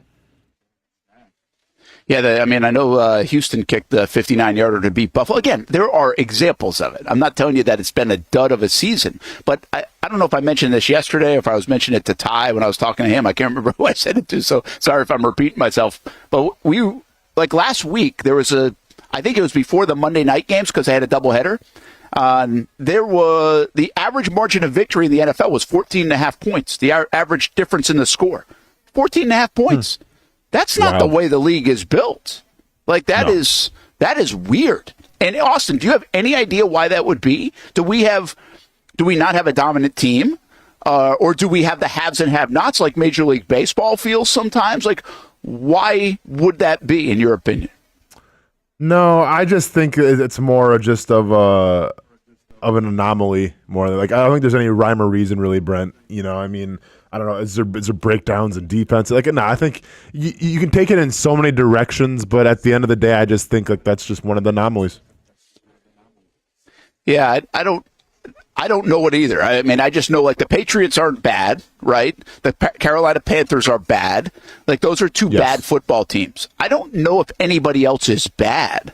I think the record might indicate that. Like, I don't think the Jags should be getting blown out all the time, right? They've got a roster that's better than 2-5. I think the Arizona Cardinals and teams like that would say the same. I mean, we've even seen some teams that we thought were going to be bad, like Minnesota, be very good, or Washington come out of the gates really strong. Yeah. Right? Yeah. So Denver with a rookie quarterback winning games and keeping things really close with their defense. So, yeah, it's just a weird year that we're still getting some lopsided scores. I just don't remember a time when we have this many. And that's not a defense of the Jags. The Jags have two of those, by the way. They lost to the Buffalo Bills and they lost to the Bears. And again, that you just don't see in the NFL very much. You don't see that kind of lopsided score. And they've been a part of a couple of them, obviously on the wrong side. So we'll see how if the league settles in, right? We'll see if the schedule settles in, and then we get a lot more of the games that we expect here in the middle of the season. Yeah, well, and speaking of a weird year, like, to me, this is, this matchup tonight, it should be a good matchup, right? Because we're talking about the Vikings and the Rams. Like, there's obviously, what do we got here? You have scored 20 points in 2024. Browns, you hate to see it. That's crazy, by the way, that they haven't scored 20 points in an NFL game. I mean, even you can, like, luck into one. Don't do that, Hamby. That makes me throw up. Hamby, that makes me throw up. More and more I see the Cleveland Browns. I just can't believe the Jags lost that game. It's funny because we're making fun of them and the Jaguars got beat by them. So three baseball teams. I'm going to keep my mouth shut, I guess. But no, it's an interesting matchup tonight. And the Rockies. Wild. It's an interesting matchup tonight, though, because I almost feel you're good. I almost feel like the Rams are in sell mode. Like they almost gave up on the season, which makes zero sense to me because you're 2-4 right now. You still have Matthew Stafford as your quarterback. I get like your wide receivers are out. Yeah, your defense could be a little, middle of the road. But like you play in a division right now where San Fran has some major injuries. You're not sure with the Cardinals with Kyler Murray ever. And the Seahawks are the toast of the division at 4-3. So like I think it's still up for grabs, but why we keep hearing like Cooper Kupp might go someplace? Why are we hearing like, they're in sell now mode? It doesn't make much sense to me, Brent. Yeah, it is a little odd for a Rams organization, although I do wonder if they just realize where they're at, right? I think it's okay. Now, the fans don't like this and you won't, but they've got equity with the Super Bowl built up, and they also have equity a little bit, Austin, where they were not supposed to be any good last year. They were supposed to be a lot like the Minnesota Vikings last year, quite frankly, and they actually made a playoff run. So I think there's equity built up with McVay. Without Kupp, though, too, remember. Like, they lost their best player, and they still were able to make the playoffs. So, like, why aren't you keeping that same energy this year? Well, I think I think because of the injuries, probably, right? Like Puka, Cooper, they now see, like, what is their record? What are they, 2-5? Is that what they are? The Rams right now are 2-4. They get a bye week already? 2-4, yeah, they're 2-4. 2-4. Okay, so it is a little bit interesting because the West is so up in the air. Like San Francisco is not as good as they've been because of all their injuries, and Seattle is, I don't know what Seattle is, honestly. Like, they are really a strange football team to predict sometimes. So I get what you're saying. They just must feel like, hey, it's time to sell and get something and rebuild this because we know what it looks like to win it all, and we're not that close to it. You know, it's one thing. Do we want to go 7-9 or 8-9 or even a 9-8 if we get hot and make the playoffs and lose a wild card game, or do we want to really build this thing up to be a championship team over the next 3, 4, 5 years, reboot it, sustain it, all those things? So I think that's the decision they're trying to make. They've got equity to make that decision. You can't make that decision if you're the Jacksonville Jaguars who don't have a lot of equity, but I think that's it. Like, getting into the playoffs, well, right now around here would be unbelievable, is not just the standard, right? I mean, especially once you've carried a Lombardi trophy just a few years ago for the Rams. That's my guess, Austin. I don't know for sure. I'm just saying this has a little bit of a New England Patriots feel to it with a guy like Kupp or even Stafford if they did try to move him. That's just one report. I don't think they're going to move him. But if they did try to, then you're just saying, okay, we're going to take our guys that maybe only have a year or two or whatever left that are really going to be star players, and we're going to cash in on that right now and start to flip this thing. I mean, yeah, I guess I see where you're coming from for sure, where it's like if you can't win it, then why are you even going to, like, compete? But you know, I guess this is just me being the more the player, where it's like, well, you play to win the game. Like, like there's still plenty to play for this season, and you play in a division that is still up for grabs. And I do wonder, like, I understand Cooper Kupp. We talked about this yesterday a little bit. He is, you know, he's getting up there now in his career. Injuries are starting to pile up and everything.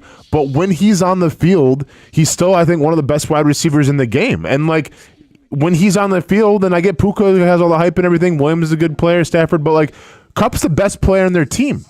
And I think that when you let the best player on your team get traded or walk or anything, I think that can set you up for failure. What do you guys guess the line on this game will be tonight? The line? Yeah, what's the line? What would you put it? I mean, if it's at LA, right? It's in LA. Okay. So if it's in LA, so spot them 3, I would say the line is going to be plus 4.5 for the Rams.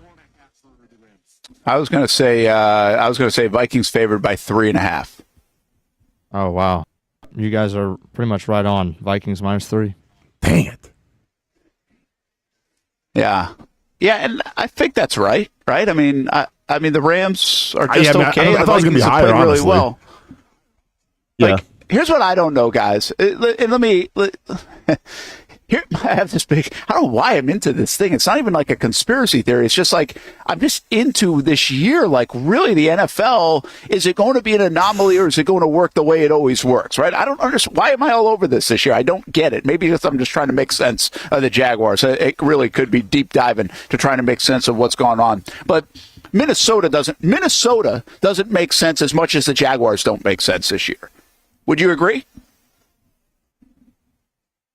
Yes. Minnesota does not make as much sense. Yes, correct. I agree. I mean, so here's my question. As much as I ask around here and begging for it, will the Jags play better football because we think our eyes tell us there's better football to be had out of this group? Will the Vikings flatten out a little bit? Have they already plateaued? Have they played their best ball already? Will they run into some tough times? And again, this is part of my thinking that the Jags will beat them in a few weeks. Will they be playing as good on October 13th as they are on November, whatever the hell time that game is here in Jacksonville? So I just don't think teams do that. I think right now it's fair to wonder, like, hey, watch out. Detroit's playing unbelievable, but are they peaking? You know? And we asked this about Miami last year, remember? Miami peaked. They scored like 70 in week 3 or something against the Denver Broncos. Like, you're never doing that again. Then they never really kind of could grab their offense. So I wonder if Minnesota is the anomaly that they've been. Can they sustain it, really, right? Can they sustain it all the way through? You're asking if Minnesota are contenders or pretenders, basically, right? If they're the real deal or if they're fake. Yeah. That's what you're asking. Yeah, I think I am, Austin. I think right now they've put themselves in such a good position to be a playoff team. I just don't know if they're an elite team, to your point. Yeah, and to my opinion is I think they are definitely a legit team. I think I've seen enough of the Minnesota Vikings to know that they are contenders. I think they're a very well-coached team. I think coaching takes you far. I think they're built on their defense, and I think once you see like what a defense can do, that's your identity. That's who you're going to be. And I think you have a team who's going to have T.J. Hockenson coming back and some other weapons coming back that I feel like would only get better on offense. Now, once again, injuries are a thing, right? Like if they can stay healthy, I'm saying this. That's the caveat. If Jefferson, knock on wood, if he hurts something, or even if like the running back, I can't think of his name right now. Aaron Jones. Yeah, thank you very much, Aaron Jones. Aaron Jones. Yeah. I mean, injuries happen, but if they can stay healthy, then yes, I think they are a legit team. I think they are contenders, and I have a hard time seeing how the Jacksonville Jaguars can beat them. Yeah, interesting. Hamby, what about you? Do you feel the same way? And I get what Austin's saying. The league is fragile when it comes to injuries. So injuries really, a quarterback injury kills you. Like two to Miami. You're always one away. But you're one away with the quarterback. But even if you keep your quarterback healthy, there could be 2 or 3 injuries, which we're even wondering here in Jacksonville. Has that been a little bit problem with the defense when you lose 3 veteran guys the way they've lost it? So what do you think? I mean, barring injury, is this team like because they've played like a Super Bowl contender so far. Are they a Super Bowl contender in the NFC? Yeah, I'm not ready to say they're a Super Bowl contender. It's just, you almost want to, this happens every year. There's always a team that does this, right? And until they get there, you're always going to side with the team or the teams that have done it, or that quarterback's done it. And it doesn't matter how good Sam Darnold plays. It's not me doubting that he's a good football player and that he's resurrected his career. But until he makes it to a Super Bowl, I'm never going to bet on that guy to make it to the Super Bowl. I'm pretty much always going to bet on whoever he's facing, granted that the other guy has or has at least been to an NFC championship or whatever the case may be. Like whoever's gone further is pretty much always who you bet on. Okay, well then let me ask you guys this, because I seem to be on the train that's trying to defend the Minnesota Vikings now. John Bachman, we miss you. Hope you're watching, man, because didn't think I was going to take this road today. Hamby thinks that they're not Super Bowl contenders. Brent thinks the Jaguars could beat the Minnesota Vikings. Then, gentlemen, let me ask you this question. In the NFC right now, then who are your Super Bowl contenders? Yeah, shoot. Well, the Lions are topping the charts. Obviously. The Lions are at the top. Yeah, but okay, Lions. And I actually have more. I have more belief, Austin, that the Packers will make a run. That they've done it, right? They've done it a little bit. So could they take the next step? And I feel like their experience of being there would do it. They've done it, Brent. I was like that's been a while. I was still playing for the Jaguars when they've done it. No. I mean, last year they got into the postseason, so they already have that. And now it's like to make the next step, kind of like what the Lions have been doing, right? You've got a little bit of a foundation built that time of year to potentially make the next step. Okay, so Lions and Packers, that's it. Yeah, I mean, I'm definitely nobody's going to take anybody from the South.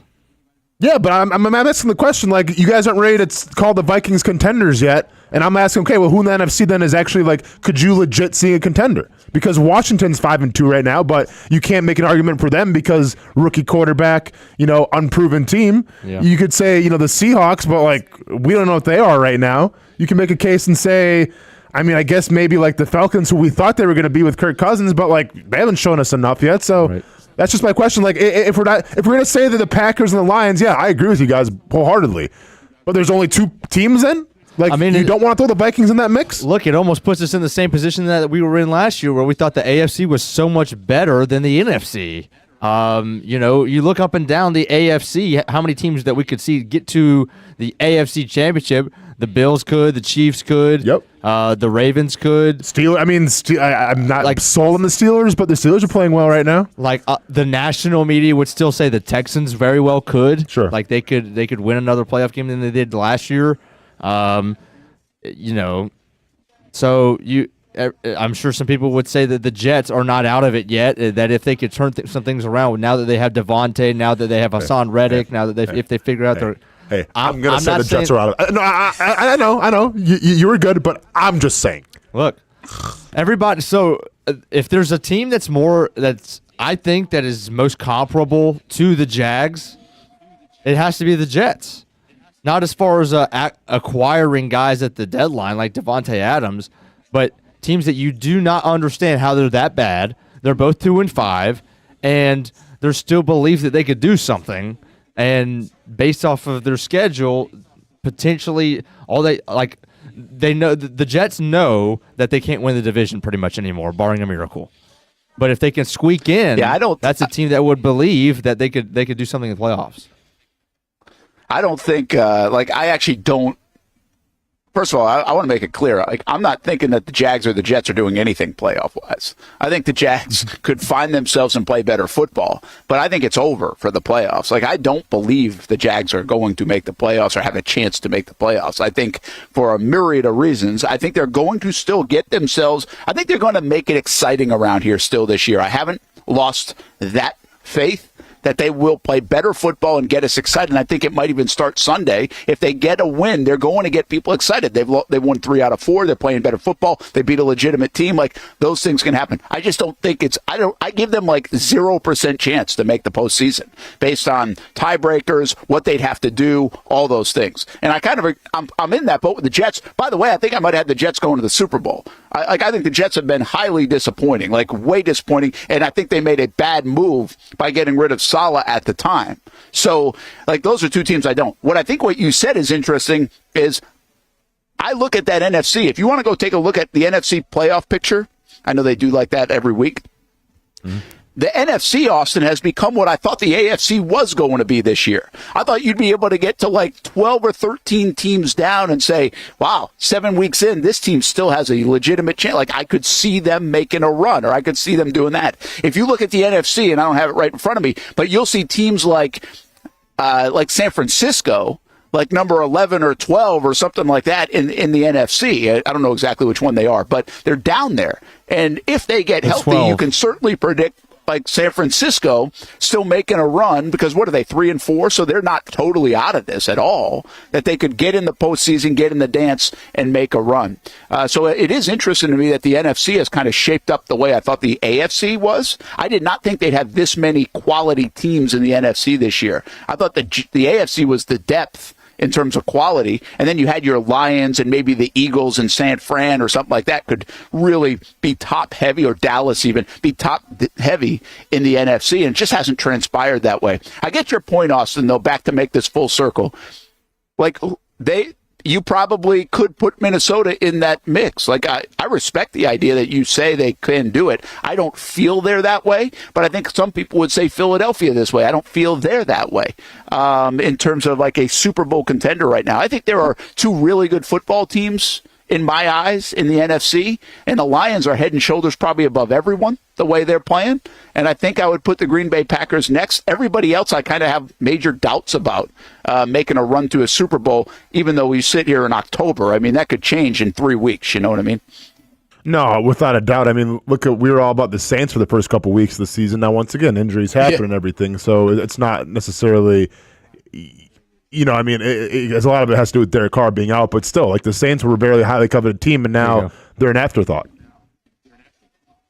So this is the playoff picture, as it stands right now. These are the rankings of the teams, and NFC, I think is what Hamby's doing. And so, start at the bottom right there. The Saints are done, right? Oh, okay. The Rams, I think, are done. I don't think the Cardinals are good enough at 3-4. Oh, here comes that Kyler Murray hate again, just because Daniel Jones is getting benched. But okay. I don't think the Bucs now, the way they're built. I really like the Bucs, but now the way unless they go make a move for a receiver and rebuild that a little bit, they're in trouble. You're about to find out real quick just how good Baker Mayfield can be, honestly. Yeah, it's a good point. But everybody else, like, again, I don't think Chicago's a Super Bowl contender, but I think they're definitely a playoff contender to get in the dance, right? And the problem is for the Bears is they play in that AFC North. Yeah. Yeah, first of all, I didn't foresee the AFC North. I'm sorry, the NFC North becoming the AFC North. Like, I think we all thought the AFC North was going to be the top-notch division. We expected Cleveland to compete. We thought Cincinnati could be a Super Bowl contender. Obviously, Baltimore and Pittsburgh as well. But that turned into the NFC North now, where top to bottom, a team can make an argument. Now, with the Bears, I'm still not as hot on the Bears as a lot of people are, just because I think their strength of schedule so far has been pretty weak, and the teams that they beat for their wins are pretty weak. But we'll find out that second half of the season just how good the Bears are as well. Yeah, that's a good point. That's a fair point. Like, there's a bunch of teams. Austin, do you like the Seahawks? Do you think the Seahawks and the Falcons are good? Like, I feel like they can be at times, but they're Jekyll and Hyde to me, right? Like, what am I buying into? No, you're absolutely right. Like, with the Commanders, like, I think the Commanders are good, and like, obviously it relies on Jane Daniels and that Cliff Kingsbury being their coordinator. Like, it's new, it's high powered. Okay, their defense is lacking, but like, they can put up some points. So like, we get that. Yeah, I agree with you with the Seahawks and Falcons. I have no idea. Like, we want to say in Jacksonville, like, who is this team? I have no idea who the Seattle Seahawks are. Seriously, none. Is it Geno Smith? Are they a pass attack? Are they going to run with Kenneth Walker? Like, what are they doing? And with Atlanta, you kind of see a little more of the road to success with them, right? Like, if Kirk Cousins can finally figure things out a little more and just have more than one, great game, they should be all right. But yeah, those two teams are the teams where it's like, I have no idea. They're the wild cards, if you will.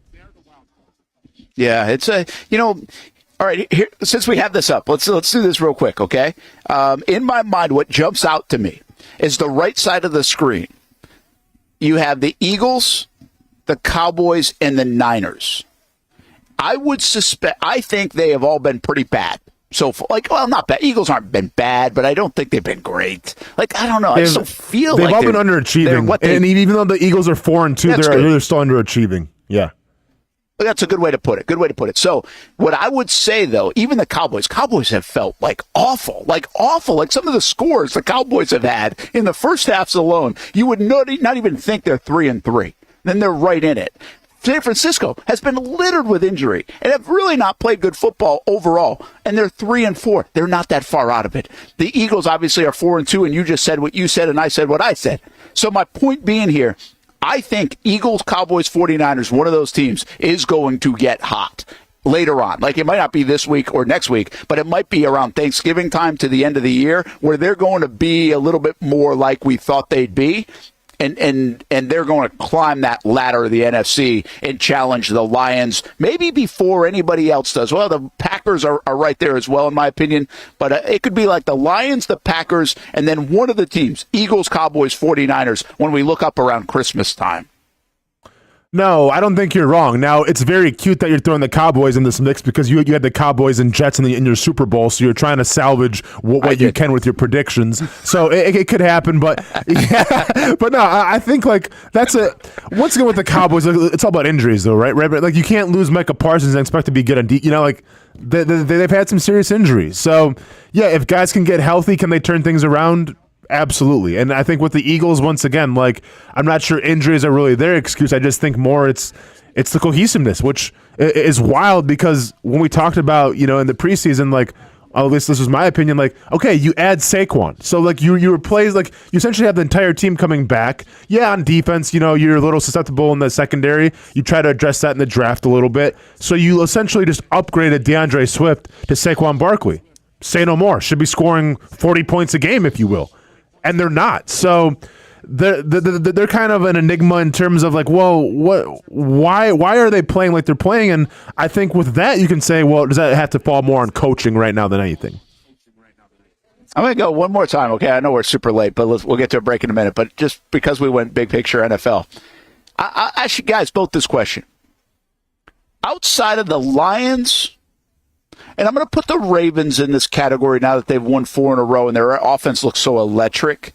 Although I would say this about the Baltimore Ravens. I'm surprised their defense isn't better. Like, it's weird to see their defense not as good. But I'm going to put them in this category with the Lions.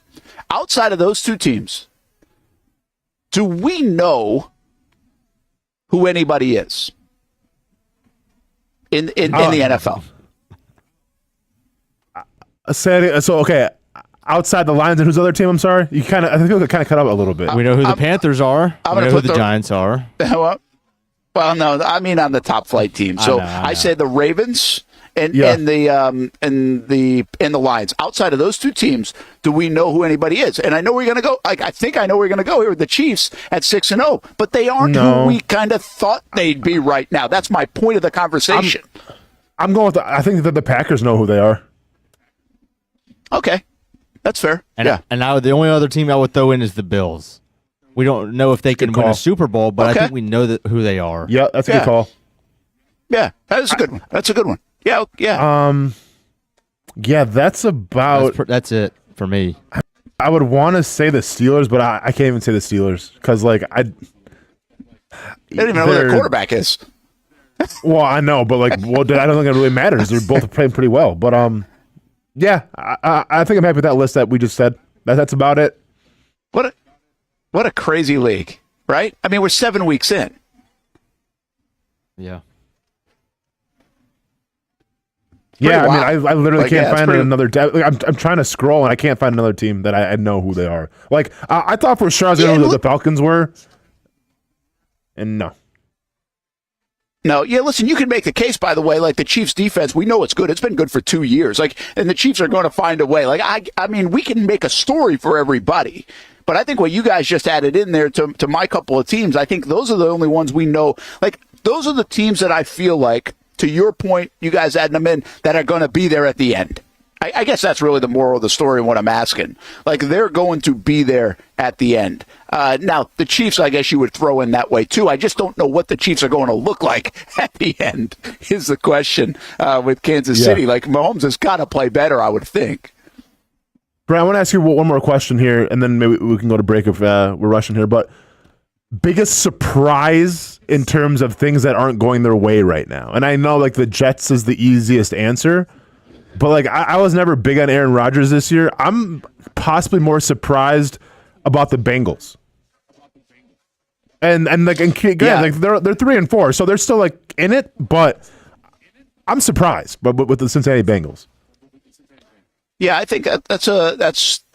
You know what's more surprising about the Bengals right now, in my opinion, is not that they're just 3-4 in the way they started, is that the last 2 weeks they've actually played defense. The first 4 weeks or 5 weeks they didn't at all. So I don't even know now, did they figure something out on defense? And when they play defense, they don't really score a lot. So I haven't watched the game, so I don't know the game flow and what they're doing. Mm-hmm. But it's a weird, I don't know if they're really good on offense or if they're really not good on defense. It's a strange thing with the Bengals, and I think they're a dangerous team, much like the Cowboys, the Niners, and the Eagles, because they haven't played their best ball and they're still kind of right in the mix with one more win than the Jags. I think you're right about the Jets. The Jets they're not that surprising because it's the Jets, right? It's never supposed to be good in New York. Mm-hmm. And honestly, I think you would say the same thing about the Jags. The Jags, I mean, is this it's surprising to us, but I don't think it would surprise anybody around the country that the Jags are failing in a miserable way once again. So, yeah, I think I'd like to say the Cowboys. Philadelphia in a sense. Well, the Cowboys, to Austin's point, have so many injuries though, that it's... So it's you kind of saw it coming. But I'll give you this. Here's my thing about... And same thing with the Niners, right? So the Niners were surprised, but they had so many injuries. So if you lose that many guys, it changes the whole dynamic. I think the way I want to answer this would probably be Philadelphia, because my view of Philadelphia is that you know who they are. You know they are a physical team. You know they have depth. They have, they can grind it out. They can also be explosive. They've had some injuries, too, to their defense. But I don't know if they're that team that we saw the last few years from a physicality standpoint, Austin. I don't know if they scare you the way they did a couple of years ago. And again, I don't watch them every week, so I might be wrong on that, but I don't get the sense from the outside looking in that they are oh my gosh, I don't want to see that matchup at all. You know what I mean? No, I mean, I get what you're saying, Brent, but you look at the resume. See, to me, the Eagles are, they're almost like the Chiefs, where it's not what we expected to see, but they're still doing the damn thing. Like the Eagles right now are top of the division, 4-2. Like they're still playing good football, and then they're literally a stupid play away from being, having one loss against the Falcons. When they lost to the Falcons, like they should have beat the Falcons. Like that was just an anomaly. So they're almost more like the Chiefs to me, where it's not looking like you expected it to look, but they're still kind of right where I expected them to be, at least. I think a lot of people expected them to be. Yeah. Yeah, that's a good call. If the Ravens stay healthy, they'll be dangerous, says Daniel Kilkenny. The Ravens being able to switch back and forth between pass and run. Yeah, that's a strong deal. Eventually, though, the Ravens are going to have to find their defense. Let's say that. The one thing that has traveled very well for Kansas City is their defense over the last 2 years. That has not changed. They have been good for 2 years on defense. And I think you might be able to make the case they're the best team in the National Football League the last couple of years on defense from a consistent standpoint. So I think there's a lot to hang your hat on. And that's really what you come back to. We ask this in Jacksonville all the time. What are you hanging your hat on right now?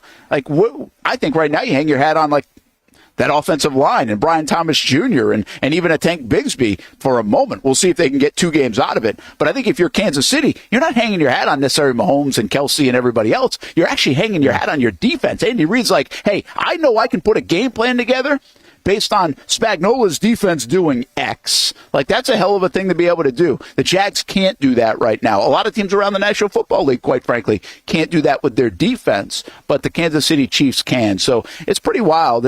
It always makes it fun because of the last 20 minutes we've been talking, and we can't answer anything succinctly.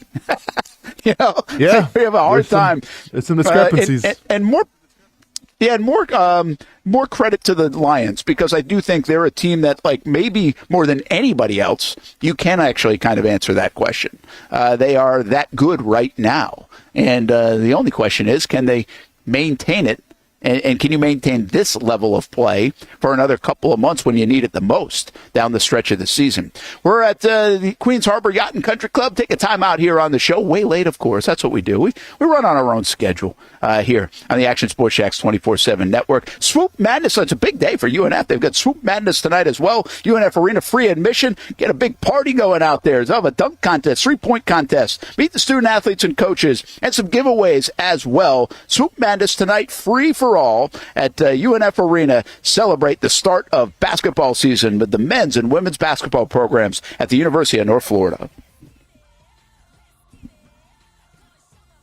It's a new logo, new branding. With Bold City Heating and Air, it's an old school approach. One of the few locally owned and operated air conditioning businesses left in Jacksonville. It's hot, Florida in the summer. You can't do much to avoid it, but you can keep cool with Bold City Heating and Air. It's every customer counts kind of service, from when these trucks have pulled up to my home over the last couple of years and when they pull into your driveway as well. From communication to pricing to the actual service, everyone at Bold City Heating and Air cares about you. You know who is coming to your house. You know they will be well trained, and they will respect your home. Air conditioning convenience at boldcityac.com. Stay cool while it gets hot. Bold City Heating and Air can help. Don't get caught sweating all summer. boldcityac.com, and they have financing to help. New systems starting at $110 a month and $50 off any repairs. Stay safe, stay comfortable with Bold City Heating and Air at boldcityac.com. Homegrown in your hometown. Building off a summer of terrific action at Southern Oaks Stadium, the Jacksonville Armada are looking forward to the future and the return of pro soccer in Northeast Florida. Season ticket reservations for MLS Next Pro are underway, and for just $100, you can lock in some great benefits when it comes to supporting the boys in blue. Those who make a reservation will have first selection options in the new Armada Stadium out east, near Jacksonville's downtown sporting complex, as well as access to supporter VIP events like stadium tours, open training sessions, and future meet and greets with players and coaches. You can make your season ticket reservations at jacksonvillearmada.com/ticket. And while you're there, read the very latest on the Armada men's and women's teams in action this summer.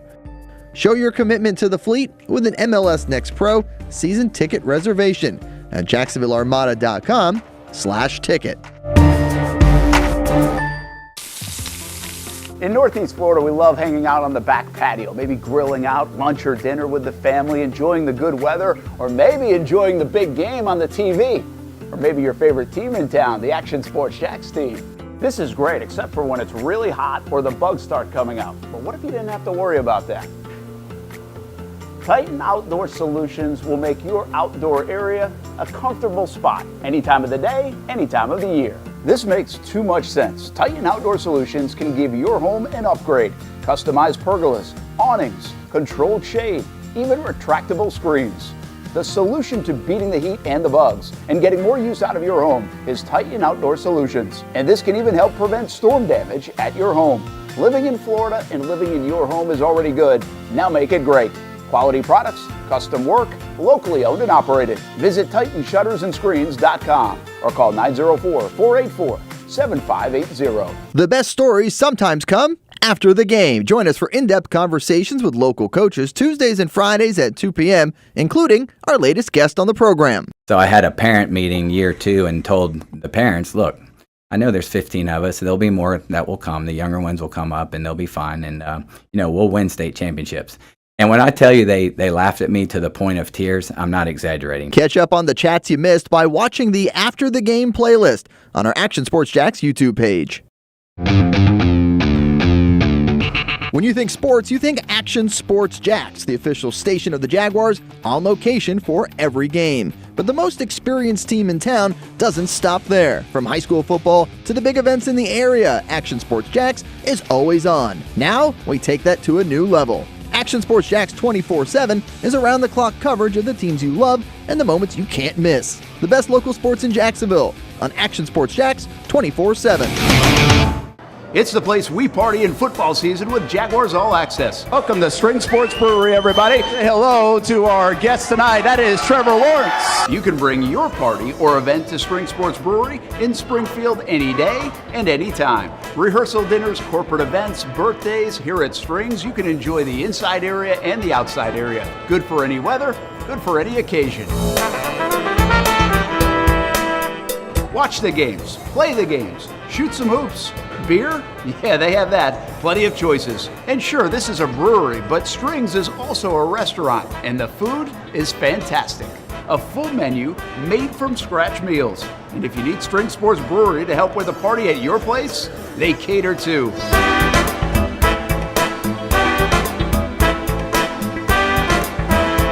Family, beer, food, sports. Spring Sports Brewery in Springfield. Welcome back to the Brent and Austen Show, streaming on the Action Sports Jacks 24/7 network.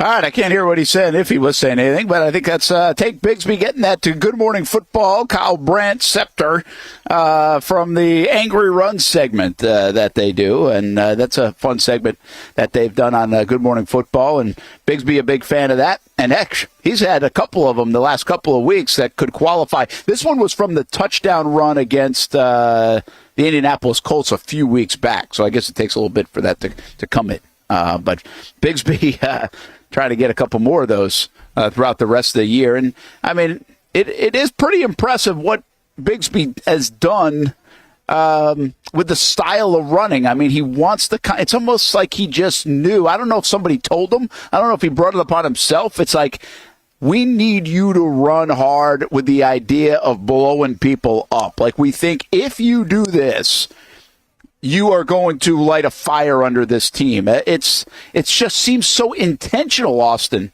what he's doing with the ball. I mean, we've seen him run a little bit before, but we haven't seen him run like this. I mean, with this kind of confidence, and maybe that's just it. Maybe it's not anybody telling you to do it intentionally. It's more just him running with confidence. But he's one of the great stories evolving here in 2024. And I know that's a hard thing to say when you're 2-5 and things have been disappointing. But where that young man was a year ago, and where he is right now in October of 2024, hell of a story, Austen.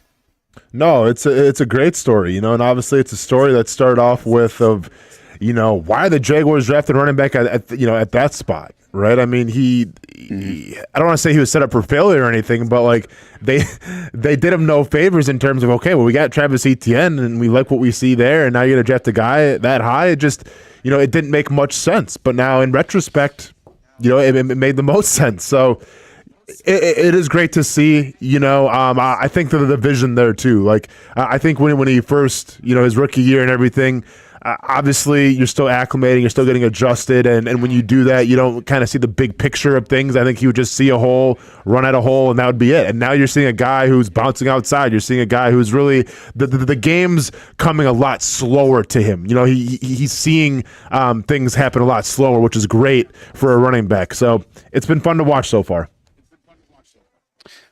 I mean, there's so much that goes into it. Like, you interviewed Tank Bigsby a year ago, or heck, even earlier this year, and he's not a bad interview, by the way. He's a nice young man, and he's an eloquent speaker and all those things. But you could just see it's just not the same as it is now. Like, now it's like he's comfortable. He has got comfortable. And I think this is another maybe just example of sometimes we do have to be more patient than we want to be with a player and a young player. Some things are situational, right? He was in a situation last year where he had some goofy stuff happen to him. Now, some of it was his fault. Not saying it wasn't, but it was like weird stuff that happened to him last year. And it set him in a weird space, like probably a weird mental space of having the confidence that he would have when he was a college football player and a high school football player and all those other things. But then you see a guy find it. And good for him to be able to search for it and find it. That's not an easy thing to do, I don't think. One of the things I was told about Tank Bigsby, because, again, we ask guys to maybe come on a show or do this kind of thing. And when we were looking at some players to come on our shows, back in the summer, I was told he is locked in. He doesn't want to do anything outside of football. He is tunnel vision, zoned in. He knew it was a big year coming up, and it was a big year coming up. But that says a lot about him, to be honest with you, Austin, for him to know that and realize that and say, listen, no distractions, no anything. I don't want to do it. I'm just here to play football. This is my job. Leave me alone, type of thing, in a very nice way. Yeah. But I think that's kind of a cool example. And look at it pay off is my point, right? I think a lot of guys can do that. Sometimes it doesn't work out. It's paying off right now. No, I mean, and it's definitely a rarity, it seems like these days, too, where, I think agents alike and PR people, that they love to make you do all these things just to get your name out there more, get your brand up more, especially when you're on fire, when you're being talked about all around the league. And yeah, we don't see that with Tank Bigsby, which I appreciate. It's more of just eyes on the prize, keep the focus and everything. So I'm not mad at that whatsoever, Brent. As a former player myself, who always gives players grief when they're on Twitter tweeting at random fans who have something to say about them. It's a breath of fresh air to me to hear this about Tank Bigsby. And by the way, like, I don't want it to be, he can go enjoy stuff and go on national interviews if it comes and come on our show. Like, those are not bad things. Like, they're not bad things. Especially our show. But I think what it told me was, it was just I'm just sharing that because I think it was interesting that this is what it was. This was the work he was putting in. This is where his mind frame was, that he was that locked in. It's like, it's not that I don't want to do anything because I just don't want to do anything. I don't want to do anything because I want to be right here the whole time. And that was like back in June and July. That wasn't just like when camp started or when games started. That was boom. Right there. And by the way, a lot of guys, we run into that with a lot of guys. Like, they were like, hey, I just got to pass this time because I either feel this is a big year. I don't want that as a distraction right now. I just don't want another thing on my plate. Like, I want to just zone in on football. And he was one of those guys that did it. Speaking of, Ventrell Miller's another guy that is a heck of a story. He will be on Jaguars All Access tonight. He's one to celebrate. Another turnaround story. We're looking at a couple of guys last year, Austin, that nobody was talking about this kind of stuff. Because injury to Ventrell Miller, that was a significant injury, an Achilles tendon injury that he has come back from to play the way he has with Austin. No experience at all in the NFL. As a fourth-round pick, we thought he was a special teams guy this year. That's what we thought, a depth play and a special teams guy. And here comes Ventrell Miller to, again, do what Tank Bigsby has done, provide this spark, and also not just provide a spark, but play really damn good football. Yeah, it's been fun to watch, and this is what depth can happen sometimes for you. Where, all right, a guy goes down for whatever reason, you bring somebody in and it almost elevates the play a little more, right? Like, that's what you want to see because, listen, we may never know, like, if everything went like it was supposed to this year and nobody got hurt, we may never know what Ventrell Miller's capable of, but now he's had a chance. And once again, I think it says something when your name is called and you step up to the plate and you deliver. Like, that's not easy. Like, it's one thing to go like, okay, I have the whole season to prepare. The whole offseason to prepare and everything. Like, let me go and work hard and maybe let me try to get a starting spot. Okay, well, it doesn't happen that way. And now you're a backup, and now you have to still prepare like you're going to be a starter. You have to get your mind in the game, but guess what? You're, maybe getting 4 or 5 reps a game. So it's hard to really have that focus. Well, he did, because he didn't miss a beat. Like I said, it may have been an elevation when he came in terms of his number getting called. Yeah, it's pretty cool. Like, those are great stories. I continue to maintain this is one of the weirdest years I've ever covered the Jags. It might be the weirdest one. I try not to blanket statement that, because I do think there are so many good stories that are almost unsuspected good stories that are happening this year, like the Ventrell Millers, like the Tank Bigsby's, or like the planned stories of you hope that a Brian Thomas Jr. or you hope Mitch Morse provides exactly what you wanted him to provide. And yet in the midst of all that, it's 2-5 and so much disappointment. Like, it is such a freaking weird season for the Jags. And I keep coming back to it. And I just continue to say, if these stories continue, I think the wins will actually happen. It might be too late, but I do think the wins still will happen. It's pretty wild. Hey, I don't know if you guys already talked about it, but how about that new arena out in L.A.? Did you see that? What the Clippers have going on? I didn't even know they were building a new arena.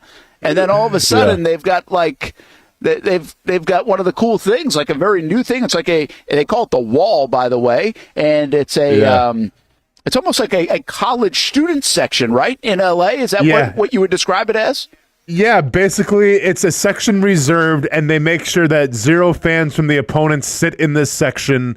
And it mirrors it. To me, it reminds me of Arizona State, and they call it the curtain of distraction in their student section, where, if the opposing team's shooting a free throw, you act all crazy and get nuts. And that's kind of what the Clippers are doing now. I'm going to say this, and I have no idea who's in charge of all of this, but I like it for a couple of reasons. Number one, all right, cool, you got a new arena, and that's it's almost like they're trying to branch out now and kind of be their own team, because we always talk about the Clippers. What are they? They are the little brother.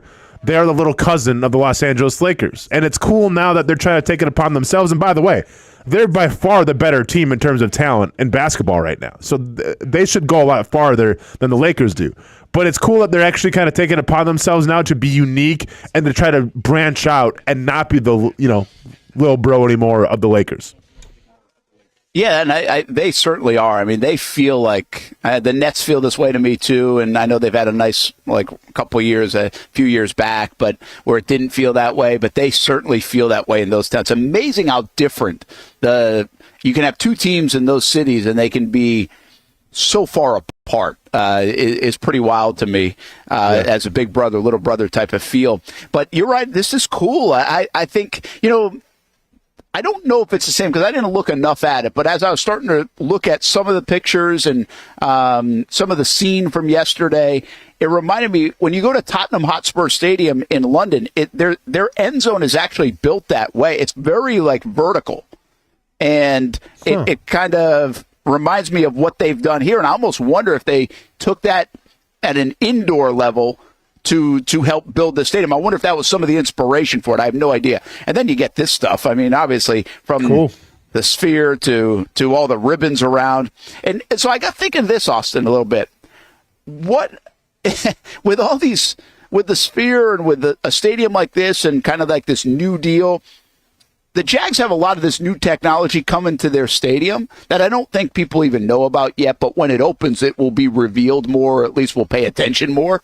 But in construction, you're not going to see it. And I wonder if that will even change it all over the next 4 years, because technology changes so fast. But do you have to have something that is unique, right? Something that, other than just the shape of the stadium, I'm saying bigger than that, that is so unique because it's new. And will the Jags actually reveal that, have that, when it comes out in 2028? I think they will. I just don't know if we know what that is exactly, Yeah, it's interesting. If we're talking about a new stadium, then it's all about being unique. If you're just talking about, for instance, Lambeau Field. Like, when they decided to upgrade Lambeau Field again, like, I don't need to have Lambeau Field have all the bells and whistles. I don't need to have them have like a giant cheese fountain in the end zone or something. Like, no, like, those are gimmicks, and I think some teams, they kind of maybe need a gimmick. Like, for instance, the Jaguars with their pools. Like, yeah, it makes sense. It's Jacksonville, it's Florida, pools, cool. It's cool to say you have a pool in your stadium. But, like, that's because they haven't really built up a rapport yet in terms of tradition and everything. Like, we don't, to be fair, like, when you think of Jacksonville and the storied history of the Jaguars, you don't really draw to a lot like Green Bay and Lambeau, or like, Chicago and Soldier Field when if they change it. But I think that if you're a newer team and you're building a newer stadium, then yes, the bells and whistles are a must because that gets people talking. That gets people excited. I think if you're lucky to have the tradition of a Pittsburgh, of a Green Bay, of a Chicago, one of these old storied teams, then you don't have to rely so much on that. Yeah, I like what you're saying there. I think that's a good point. And honestly, I don't know if the NFL, if you think of NFL stadiums in general, like, it's not like the Raiders are playing in the Sphere. That's like a different venue altogether. Well, that's not an NFL venue. It's a different, but just wait, man. Just wait till you see, because, my hotel is right outside of it. That thing, it's I don't know. I always go back and forth with how I feel about the Raiders Stadium, because it's cool because it's so Raiders. I mean, it's all black. It's literally a giant black Death Star, but it's like, it's so out of the realm of like what you're accustomed to seeing, where it's like, is that really cool or not? It's hard to tell for me.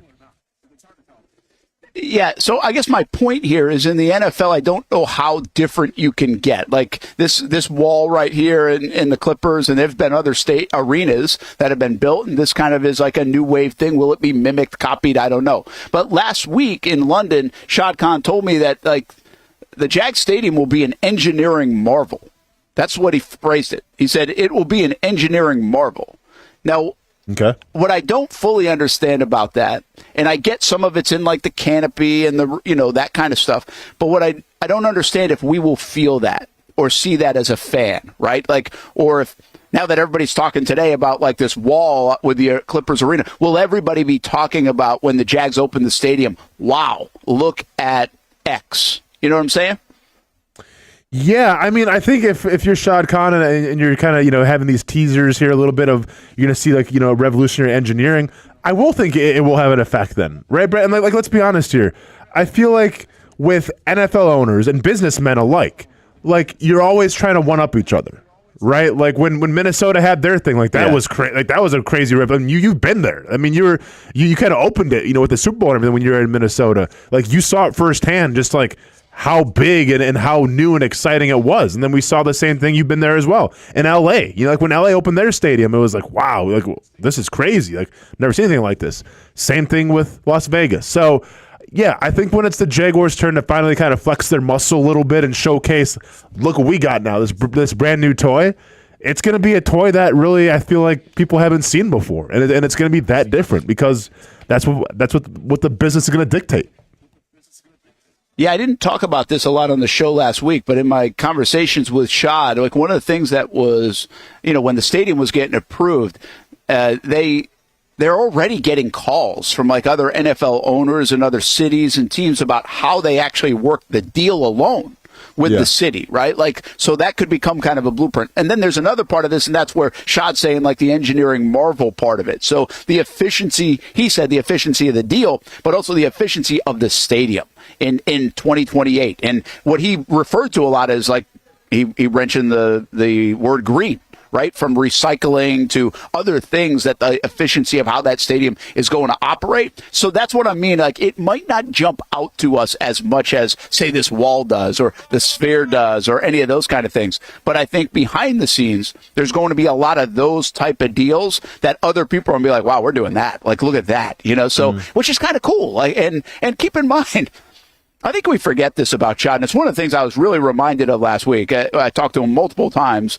probably the most I've ever talked to him in a short span, and he's an engineer by trade, He's not just He's a very smart man who's an engineer by trade. So he has like his handprints on a lot of this kind of stuff. Like you would think, hey, he's just kind of hiring X person and Mark Lamping, you deal with that, right? And Chad Johnson, you deal with that. And hey, our folks that are building it, you deal with that. Give us the latest and greatest and I'll write the check when you tell me to write the check. I think it's deeper than that. I think he has his hands on a lot of this where he wants to know the workings, know the ins and outs. He wants to be ahead of the curve, right? He wants it to be an engineering marvel the way he says it is. And I'll give you another example of this. I thought this was kind of cool, which we didn't really include in our interview at all because we were just talking before the sit down last Saturday, so 2 weeks ago. And he had just done an interview with somebody about the Kismet, like his latest Kismet. And I think this is his third edition of the Kismet, if I'm not mistaken. And so it's obviously massive, right? It's like got all the everything. Wait, so does he still call it Brent? So is this still the same name? It is. Yeah, I don't know if it's like a Kismet 3 or not, but it's still the Kismet. Return of the Kismet. Yeah, I mean it's the trilogy. Yeah. Return of the Kismet. Yeah, I don't know. Yeah, I don't know how that works. Like I don't know if you have to retire the first and second name, or somebody else can use it, like Kismet 1, Kismet 2, Kismet 3. I don't know. Because he has sold those, right? Okay. So it's not like he's still got all three of them. But just this little anecdote was interesting to me. He was telling me about a little. I was like, okay, so what makes this one, great, blah, blah, blah. He's like, first of all, it is a city on the water, right? Like he said, it's a city. You don't have to do anything. Like you don't have to, hey, I got to go to port and do this, or I got to go here and do that. Like you can actually just live there on the water. And it will, all the behind the scenes recycling and the green stuff and the environment stuff, like it does all of it. To the point where he said this one is 4 times as big as his first Kismet. I think I have this right. 4 times as big. And it uses less diesel than the first one. Wow. Isn't that crazy? That's pretty crazy. Like that's the energy efficiency and all that stuff. Yeah.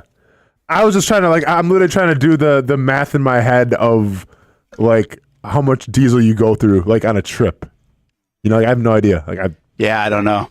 I'm not familiar with any of that kind of stuff. I'm not even a recreational boater, so I wouldn't even really know. But I just wow, that's pretty amazing. 4 times. He's got a city on the water, and it's actually burns less, or is more efficient than his first one.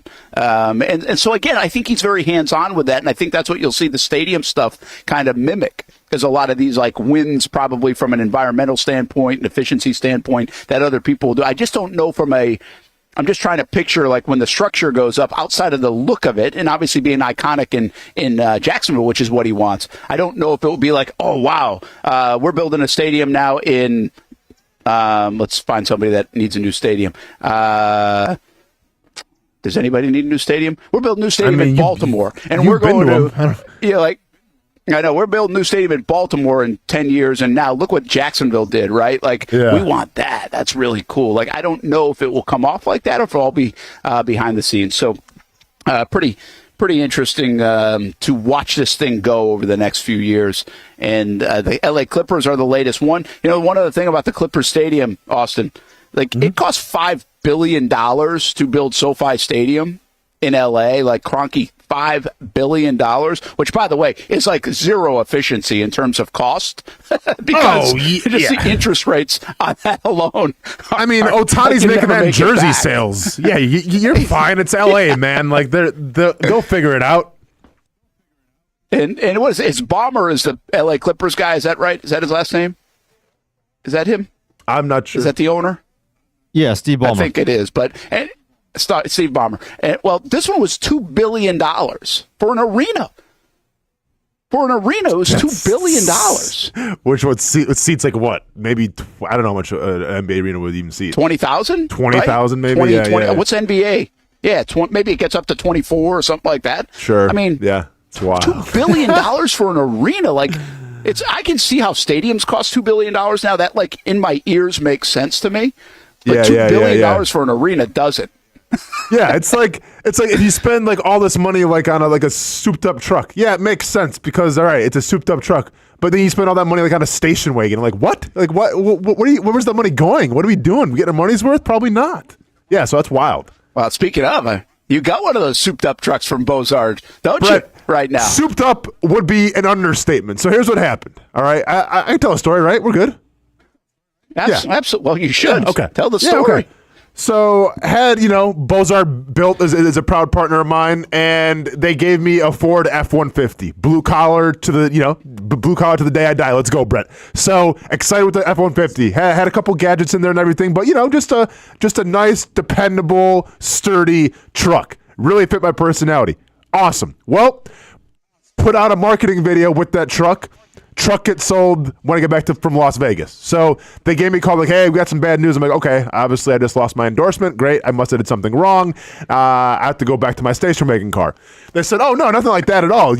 We have to come get your truck because, unfortunately, they said, fortunately, somebody bought it, and now we're going to actually upgrade you with another truck. And I go, oh, well, say no more. Now I was worried because did I have to drive to St. Augustine to trade the truck in because, busy man, but they actually drove the truck down, and the guy's like, yeah, so it'll be an upgrade. He sent me a picture. Like, I'm not gonna lie, it was during the show. I didn't take a good look at it. He's like, we'll be at your house at around 2:30. All right, great. So waiting, get there at 2:30. Ford F-350 Super Duty diesel platinum. A lot of words, mouthful. Needless to say, Brent, I'm just saying, number one, if the zombie apocalypse breaks out, I gotcha. Okay. And number two, if I want to see the top of anybody's vehicle, whether it's a truck or car included, I can do that now because I am riding extremely high. Like, I'm to the point riding so high with this Beaux-Arts built truck where my top gets wet sometimes because I'm in the clouds. You know what I'm saying? Like, yeah, it's dry on that pavement, but every once in a while, when you're in a plane, you go up, you see some condensation. Yeah, top of the roof, get a little condensation. So I have to have some towels with me every once in a while because I got to wipe that bad boy off. Can't be getting any rust. You know what I'm saying? We got to go out to the beach and do a show from the back of that truck. And I bet Ronan needs a trampoline probably to get into that sucker. Go out to the beach. We'll go in the water with this bad boy, Brent. We'll go be deep at least with this bad boy. We'll be chilling with the boats out there, man. Next Kingfish tournament? Nah, don't need a boat. Get my 350. We'll go out there and catch some fish. Old school Kingfish shootout. All right, let's do it. We will definitely want to do that sometime. All right, Beaux-Arts built Austen Lane. There you go. I like it that you've got a new one. Just make sure you stay between the lines with that thing now. A little margin for error. Hey, and listen, don't I'm complaining. Parking in the grocery store parking lot, not ideal. Usually got to take about a 2-block walk, from where I park at to get to the grocery store. But you know what, man? It's a small price to pay when you look like a badass. I love it. We'll be back. Brent Martineau, Austen Lane, Brent Austen Show, Action Sports Jacks 24/7 Network. Hey, that truck would do well in Tahoe. How about this? The Icemen are on the road out west. Kind of a fun start to the season. Out there for a couple of games. And that's a great graphic, right? They play coming up. Is that today? Are they playing the Loch Ness Monsters? Yeah, today. Yeah. I don't know what Tahoe's name is. That's a good question. They might be. I'll look it up. It'd be a cool name. Please look it up. But they're in Tahoe for a couple of games, and one of them tonight. So make sure you check it out on all the Jacksonville Iceman channels, JacksonvilleIceman.com. What you got? They are the Night Monsters. Change it? Night Monsters. All right. But it's spelled K-N-I-G-H-T, Monsters. Change it. All right. You're not a big fan of it. Well, we're not a big fan of them tonight either. We'll go with the Jacksonville Iceman. That is a cool graphic, though. By the way, JacksonvilleIceman.com. We'll be right back. If you need a quality play this football season at your home, call That One Painter First Coast. Locally owned and operated, experienced employees, no builder-grade materials. And there's more, and for that, we throw it to Noah Schlicksup. That One Painter First Coast can apparently help your kicking game, too. Well, after my failure on skinny sticks last year on Creekside Game Day, I've spent a lot of time out here at Creekside practicing my kicks. There's only one issue. How is that even possible? The good news is I know exactly who can help. That One Painter can handle all your painting needs, from field goal posts to cabinets to stucco. They got you covered. Though they may not be able to help with my kicking, they can certainly help with the posts. Call That One Painter First Coast today for all your painting needs at 904-495-1373.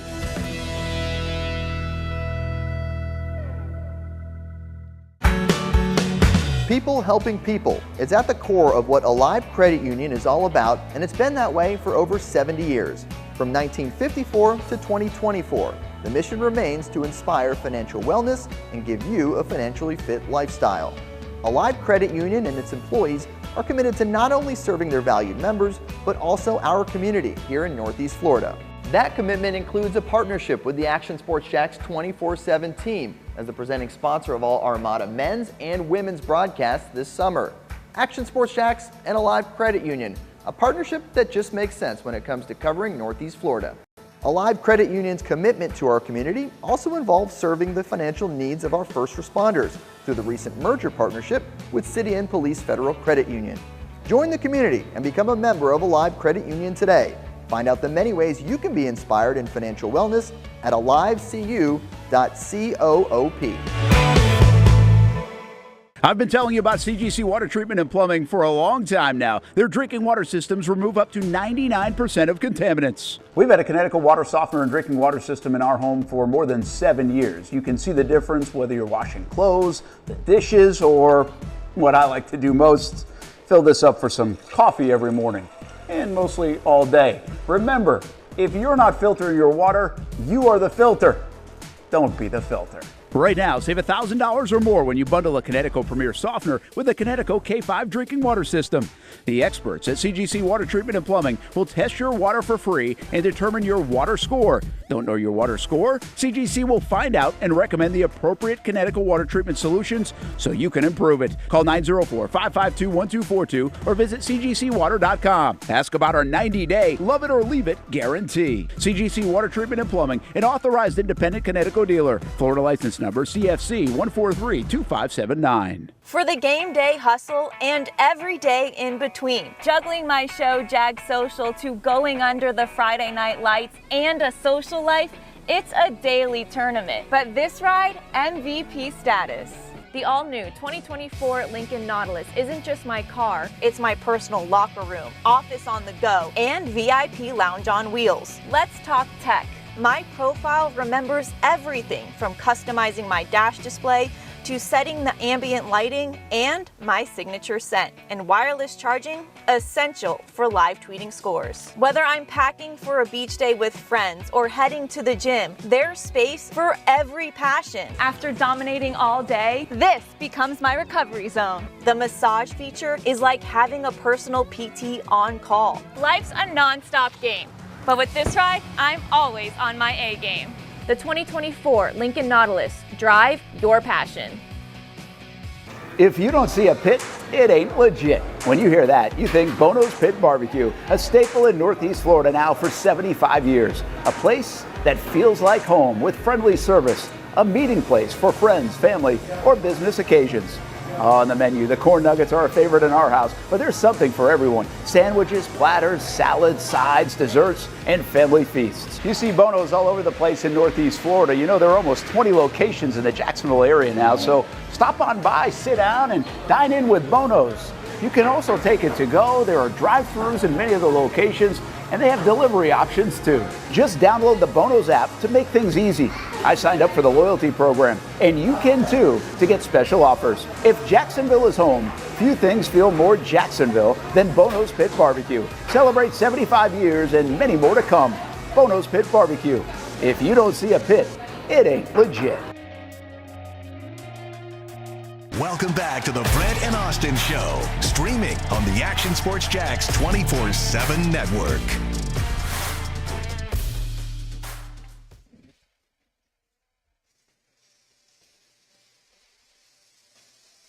Hammy, you want me to bring this back in? I think Brent's probably shaking hands, kissing babies, or what do you want me to do here? Well, you can bring it back in. That's fine. But that's Jameis Winston. The problem is I can't hear if that's got sound on it, which I'm assuming it did. No, I can't hear it either. No sound. Tank didn't have sound. This one didn't have sound. All right. Okay, Hamby, thanks for telling me after. I thought you... My fault, I guess. Yep. So here we have Jameis Winston running. It's my favorite. It's my favorite thing. My fault, I guess. Not taking the responsibility, Brent. Not taking the coaching. Brent, can we go back to the Tahoe? What did Hamby do wrong? There we go, man. What did Hamby do wrong? Yep. Never mind. It's all good. Oh, come on, Hamby. Let's go, man. Your chance. Clap back. Let's go. Diss track. What do you got for him? Did you? Was this part of your text? Oh, he's taking the J. Cole approach. It's all good, brother. He's taking the high road. Taking the high road. Jameis VO.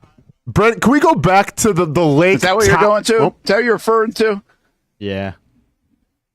Oh wait. So did you actually let Brent know, or not? Well, I'm kind of like. Oh wow! I mean, here comes the apology tour. Here comes the wait. So No, just so we're clear, Jason Hamby texted Brent before it came out and said, "Hey, this is what we're going to cut to." Is that what we're talking about? No, this was at 9:00 this morning. It says Jameis video. Okay, but it doesn't say it doesn't have sound. That's all the text says. Yeah, Hamby. No, stop. No, it doesn't say anything. No. No. Well, technically, it's a VO, Nice try. which everybody knows. Brent being in TV would know. In our business's voiceover. Sure. Yes. Yeah. Yes. But what was the point? Really Hamby, here's grasping at what straws I want to here. be. We'll get to the Tahoe stuff in a second, Austin. But here's what I want to know Good, because about I want to Hamby. get into it. Can we more. get there now? Let's just go now. Why are we showing Jameis Winston? Just because he's starting? Is that what you were getting at? I'm just curious. They came out and said that he's starting Sunday.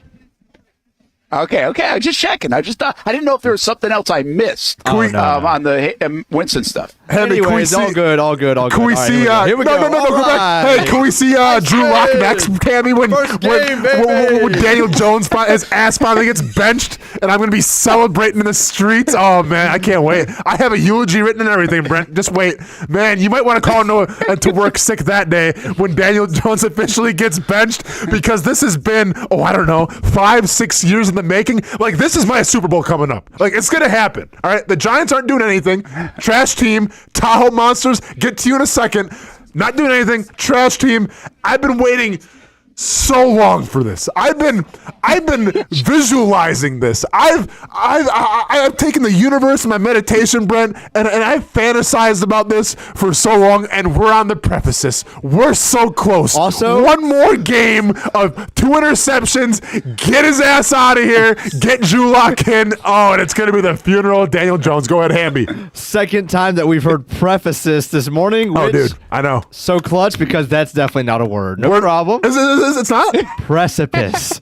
No, precipice is fine. It's good. I tried to Google it. It's all good. We get exactly what you're it's saying. Me. Like, come on, what are we talking about here? What'd you expect? Me trying to sound smart, but add a little twang to it, a little Austen Lane twang. Okay. Anyways. Oh, here we go. The Lake Tahoe Night Monsters. Brent, what are we doing? Makes no sense. It's just words put together. Not my fault. Like, no, I'm just asking. I want your what opinion. they were playing off. Like, it makes sense. Okay, so Tahoe. Hey, where is Tahoe? Tahoe's technically California, right? Utah. It's like Northern California. Oh, it's not in California. Hey, Tahoe is not in Utah, sir. It's Northern California. Really? Captain Nevada. Geography. Okay, it's on the border of Northern California and Nevada. It ain't in Utah. There ain't no Salt Lake there, so we're good.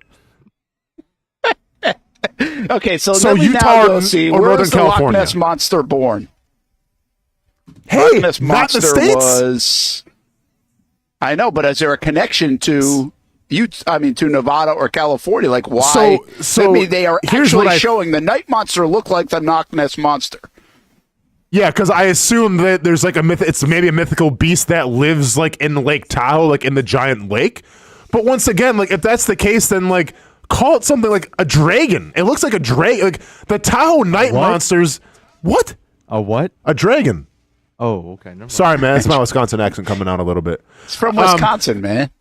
My bad. It's just a little Wisconsin. So when you talk about the Tahoe Night Monsters, it's words put together, Brent. It makes zero sense to me. Yeah, I agree with you. I don't know it does look like they were just reaching, right? What's a night? Is the logo K? cool? I mean, it's a dragon, but it's KNIGHT. So like a knight in shining armor. So I guess knights fear this monster. That. Okay. Yeah. Okay. Yeah. Let's just go to the logo. Change it. Do you like the logo?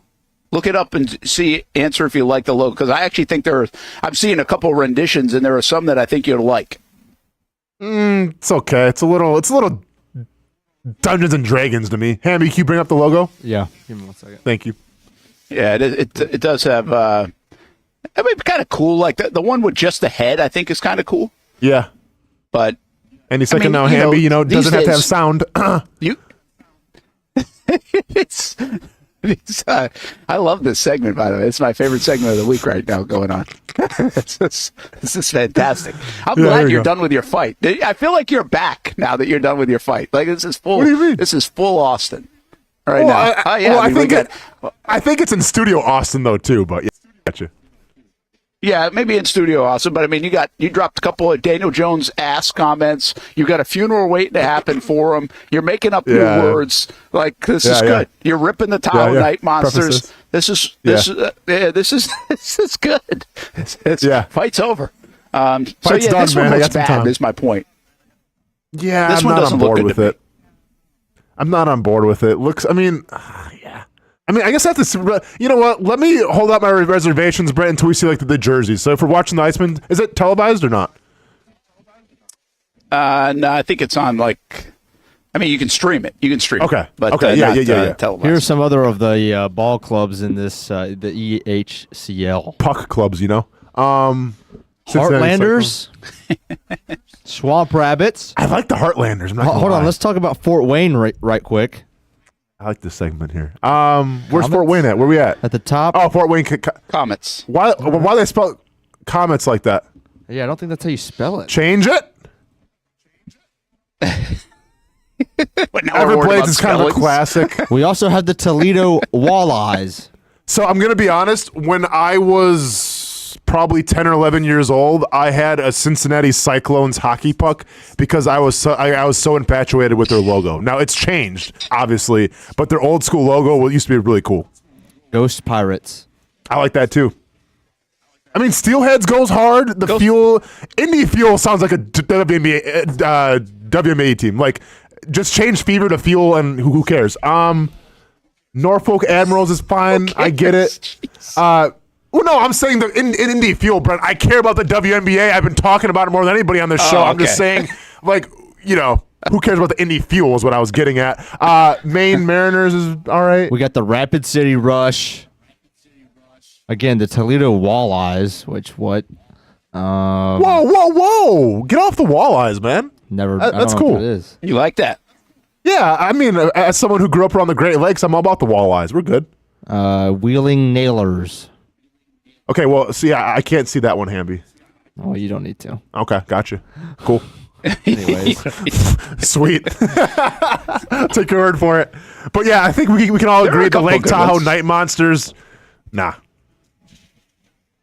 Listen, it's hard, man. You run out of things. I mean, I'm just not surprised by any names we get anymore. Some of those are very basic, but other ones probably to the town. Like Savannah's the Ghost Pirates. And obviously the Ghost Tours and things like that, in Savannah. That's, by the way, Savannah owned by the Jacksonville Iceman Group, too, so careful what you say. I'm glad we steer clear. Of course, man. We are professionals, after all. Oh, yeah, very much so. That's to be determined at times. But, so I don't Ghost Pirates, the Iceman. Hey, you mentioned televised. The Iceman will be televised. With Action News Jacks and Action Sports Jacks a handful of times this year. So we'll have some news coming up in the next couple of months. So that's kind of cool, along with us partnering up with them here on the Action Sports Jacks 24/7 network. Hey, we're all over the place right now. So did you see anything good in the NBA last night? Any excitement on day 2? I better get off. Oh, Hamby, you're good. Okay, we're all. it's like we just shifted to figure skating. I know, right? Like, let me go ahead and respectfully just get out of here. No, I mean, if we're talking about the NBA, Brent, you talk about my Milwaukee Bucks last night. Super impressive showing against the 76ers. 76ers weren't at full health, but still, I mean, a win's a win, and the Bucks dominated last night. So I was impressed with that. They won 124 to 109. A good start. Yeah. What are we going to see more? Are we going to see a maintained level of scoring in the NBA this year, like where we're getting a lot of the Hawks beat the Nets 120 to 116? We're getting the 124s, and the Cavs scored 136. Is that where we're at? Have we settled into kind of that in between 100 and 150 each and every night in the NBA now for the last couple of years? Yeah, come on, Brent. Defense is overrated, man. Say that defense until the playoffs. You know what I'm saying? Like, go ahead and get your scoring in, get your points in, and then when the playoffs start, then you can start clamping down on defense a little more. Yeah. Load management, all that good stuff, too. Warriors scored 139, and Ja Morant had 22 points and 10 assists as he returns to NBA action. Yeah, I watched a little bit of that game. It was good to I don't know. Let me ask you this, Brent. When you take some time off or when you get suspended for a whole year, what do you think is the hardest sport to well, that's what it was. But what do you... Two different things. Well, I was trying to hype him up because I'm going back to Murray, but then I'm like, well, let's call a spade a spade. Okay, he was out for the whole year. But when you come back after a long time off, and not necessarily even due to an injury, I'm just saying this, being out of the game for a year, what do you think is the hardest sport to come back and play at a high level right away from what you were, and what's the easiest? Basketball easiest. Good call. You think basketball's the easiest, Hamby? Yeah. I mean, I think you don't think baseball? No. Well, baseball hitting-wise is so difficult, or if you take 3 days off, you feel like you never swung a bat, saw a pitch sometimes. Yeah. But I don't know how long it could take to get in a rhythm. That's a good call. Like, I think no. This is all. Hey, this is it. Oh, I've been out a year. Oh, can I? Oh, I can still do it. Okay, sounds good. Never mind. We're all good. Oh no. Oh no, I've been out a year. I haven't seen this. Oh, okay, cool. Dude's playing basketball, Hammy. You got to run whatever 40 minutes, 60 minutes a game, up and down the floor, timing with passing, shooting. A lot goes into it. You're going on mute. Yeah, I think you're asking a couple different questions, though, because I'm saying, what's the easiest to come back from? By the way, yeah, we got you. Well, yeah, but Ja Morant coming back from suspension, my guess is he played a ton of basketball in the last year, right? He could still keep up with his skill set. If he was hurt for a year, where you can't shoot, right? You can't work out. Like, I think it is a little bit different coming back from injury. Then, like, Ja Morant could have played pickup basketball games at the Y, and then he comes back in, and boom, he's still Ja Morant. You can go to a batting cage at Adventure Landing, and you're still good to go. So what are we talking about? Oh, my gosh. You don't want to do this. Doing it. Are you trying to get to basketball's hard to come back from? I'm saying it's not easy. Yeah, all I'm asking is, like, and I said this, like, this was the prerequisite. I didn't say, is that a real word, Hamby? You want to fact check me again? Are we good? You're good. Fantastic. Onward. So what I'm saying is like, take the injuries out of it. I'm saying if you're out of your sport for 1 year and you're not hurt, it's just, mentally in the sport, and you come back, what is the hardest sport to perform at the level when you left it? I'm going to say football. I'm going to say football. Baseball? I'm going to say... yeah, I'm saying baseball. See, yeah, I don't think basketball's the hardest. Nick Chubb just did it. I think football because... he just did what? What did he come back? Did he do okay? About? Like, he here's took a year off and he didn't skip a beat. This is a great putting a bow on your whole Deshaun Watson coming back in thing, or Jameis Winston, because Deshaun Watson, I think what people forget about Watson is they were playing, remember, Austin, they were playing the contract stuff. He had the same agent as Jalen. And so they were playing hardball on the contract stuff before all the massage stuff happened. Like he was going to sit out anyway, or he had already started to sit out. I forget the exact timeline. And then what we're seeing is a guy that left football. We saw this with, what's his name, from Pittsburgh, went to the Jets, who sat out, running back. Oh, Bell. Le'Veon Bell. We saw the same thing. Yeah, Le'Veon Bell. We saw these guys sit out, kind of power play a little bit, and then there was other stuff, obviously, with Deshaun, and never be able to really find themselves again.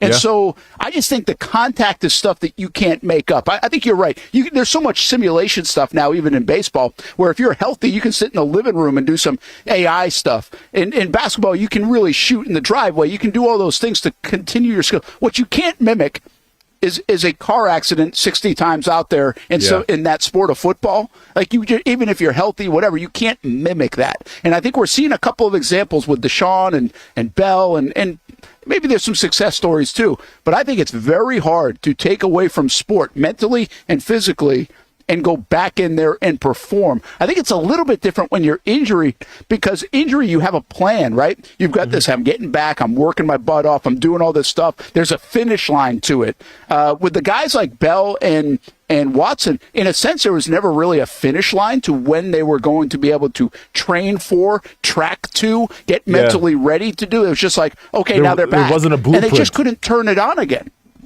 I would say football. Yeah, I mean, you literally took the TED Talk right out of my mouth, because I was going to say the exact same thing, where I think if you look at players that have held out, quarterbacks that have tried to come back, like I think that's the hardest one for sure. And to echo your point, with baseball, I get baseball is definitely the biggest mental game, right? So it's kind of hard to get back into that groove, but there are ways to mimic a baseball game. Like I said, Hamby, call me a hater if you want. You can go to bench and land and go in the batting cages. There you go. You can't mimic a football game. Like, yeah, sure, you can do drills and everything on air, but like that's not going to get you ready to play in a game. So I agree with you. I think it's football hands down. Yeah, I think it is a little bit of the undertold story on the Deshaun Watson front, that he took so much time off. And then on top of it, he was rusty, got hurt. Like, it then became, it's just so out of rhythm. Like he never could get back into rhythm. So I think that's part of the poor play of Deshaun Watson. And then there's a lot of mental stuff to be able to overcome. Like you're exhausted, my guess is, with all the outside noise. Like those are real deal stuff. Heck, there was a time you probably didn't know if he was going to prison or not. Right? I mean, that's weighing on you. That's distracting from you being able to put all your attention on your profession. Yeah. For sure. Hamby? So it's kind of interesting. Sticking with baseball? Yeah. Okay. Baseball. All right, man. To each their own. Hey, one other thing. We mentioned Ja Morant. Because of the suspension, Austin, now that you're going back to Murray State and won't be with us tomorrow and getting your jersey retired. No, hold on. I'll be back tomorrow for a couple hours, Brent. Oh, that's right. You're going to join us for a little bit. Yeah. Well, either way, you're going to Murray State. You're getting your jersey retired this weekend. Now, have you climbed like the alum list back over? Are you back on top of Morant? Not unsuspended Austen Lane on the resume. I can't even hop Quincy Williams. I'm not. Well, listen, man. I'm on the B squad right now. You're talking about getting Ja Morant. Got to get past Quincy Williams first, because this dude's doing some pretty cool things in New York. So I feel like I have to win a couple more fights to kind of surpass Quincy Williams, and then I'll worry about Ja Morant. Listen, this is all I want, because I've told this story before.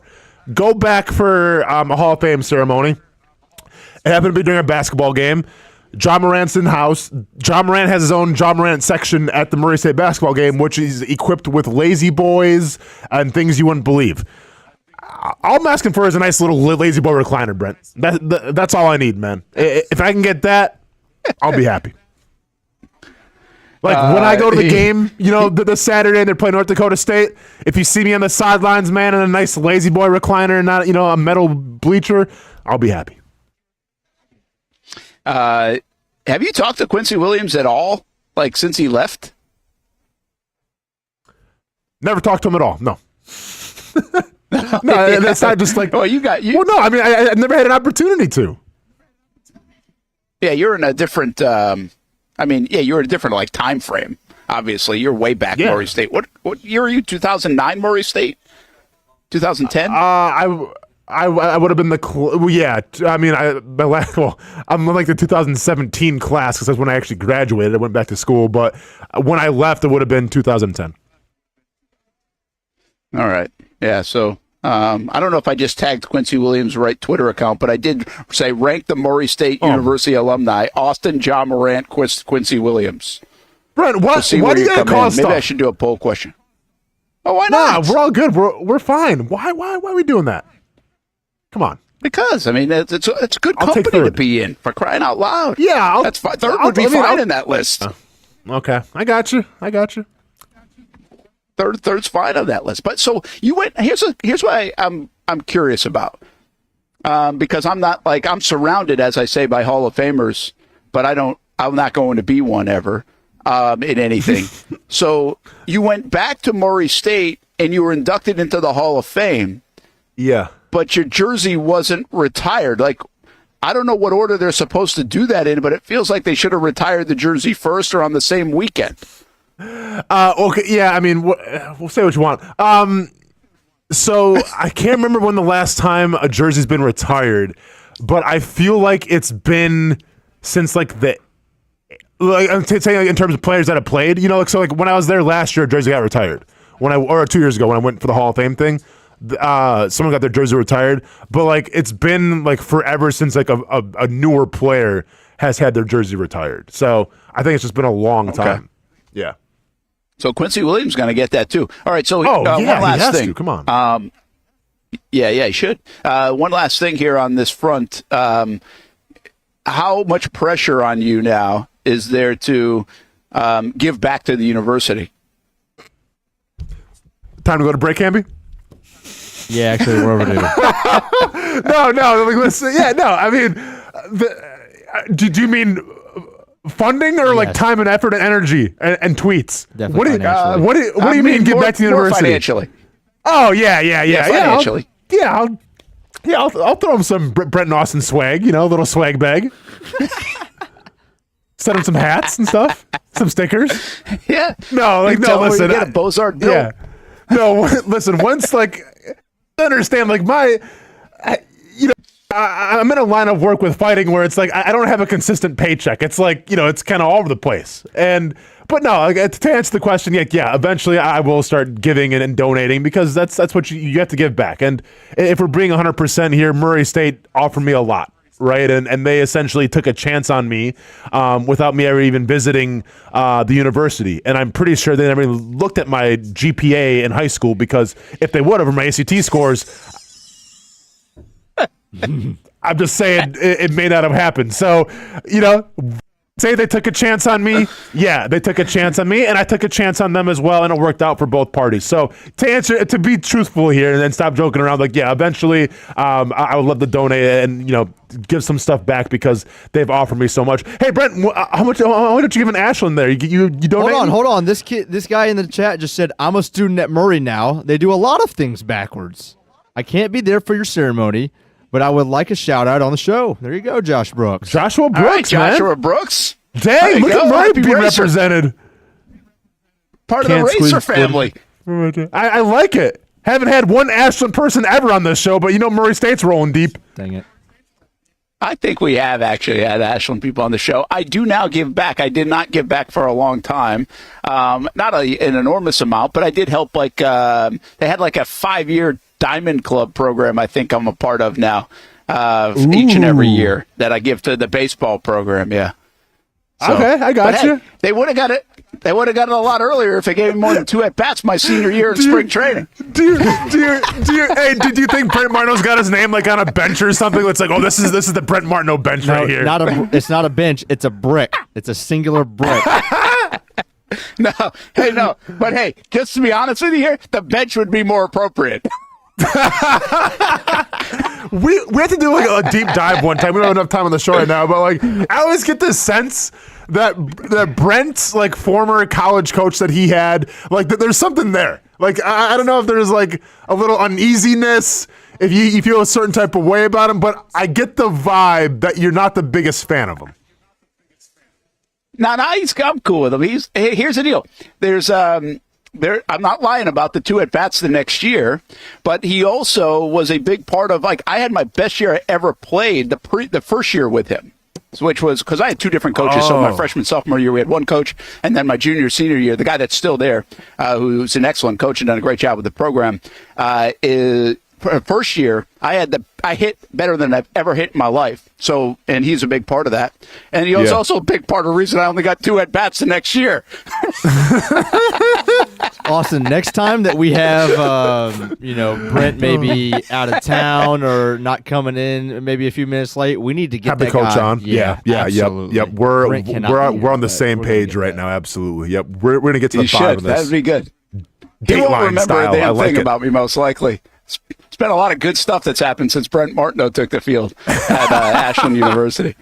But it's a great place. And I do contribute now. Nice, back. But right now, hey, here's what Austen Lane's doing every time. He sees whatever that area code is from Murray State, and they get the students calling on trying to get, the alumni, because they call 400 times, right, a month, especially in their give back months. And right now, Austen Lane's click. Hey, first of all, it's an email, and you know how many emails I have in my account? Sometimes you just can't get to all of them.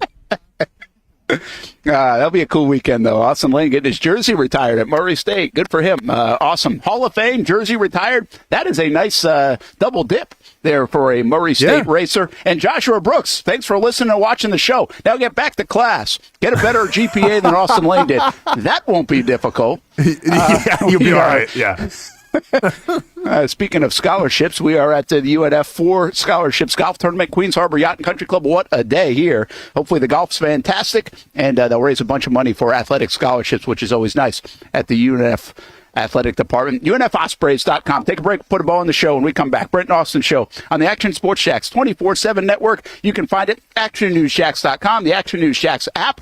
And also tonight, Jaguars All Access at String Sports Brewery, live on Fox 30. Well, Ventrell Miller, Jaguars linebacker, on the show from Strings in Springfield. Hope you can join us. When it comes to trucks, I know exactly what I want. And at Bozard Ford, they make it easy to get exactly that. Let's go make this truck a little more my style. With Bozard Built, I can create my perfect truck right here. Lift kit? Check. Premium wheels? You bet. Advanced lighting package? Oh yeah. The Bozard team works their magic.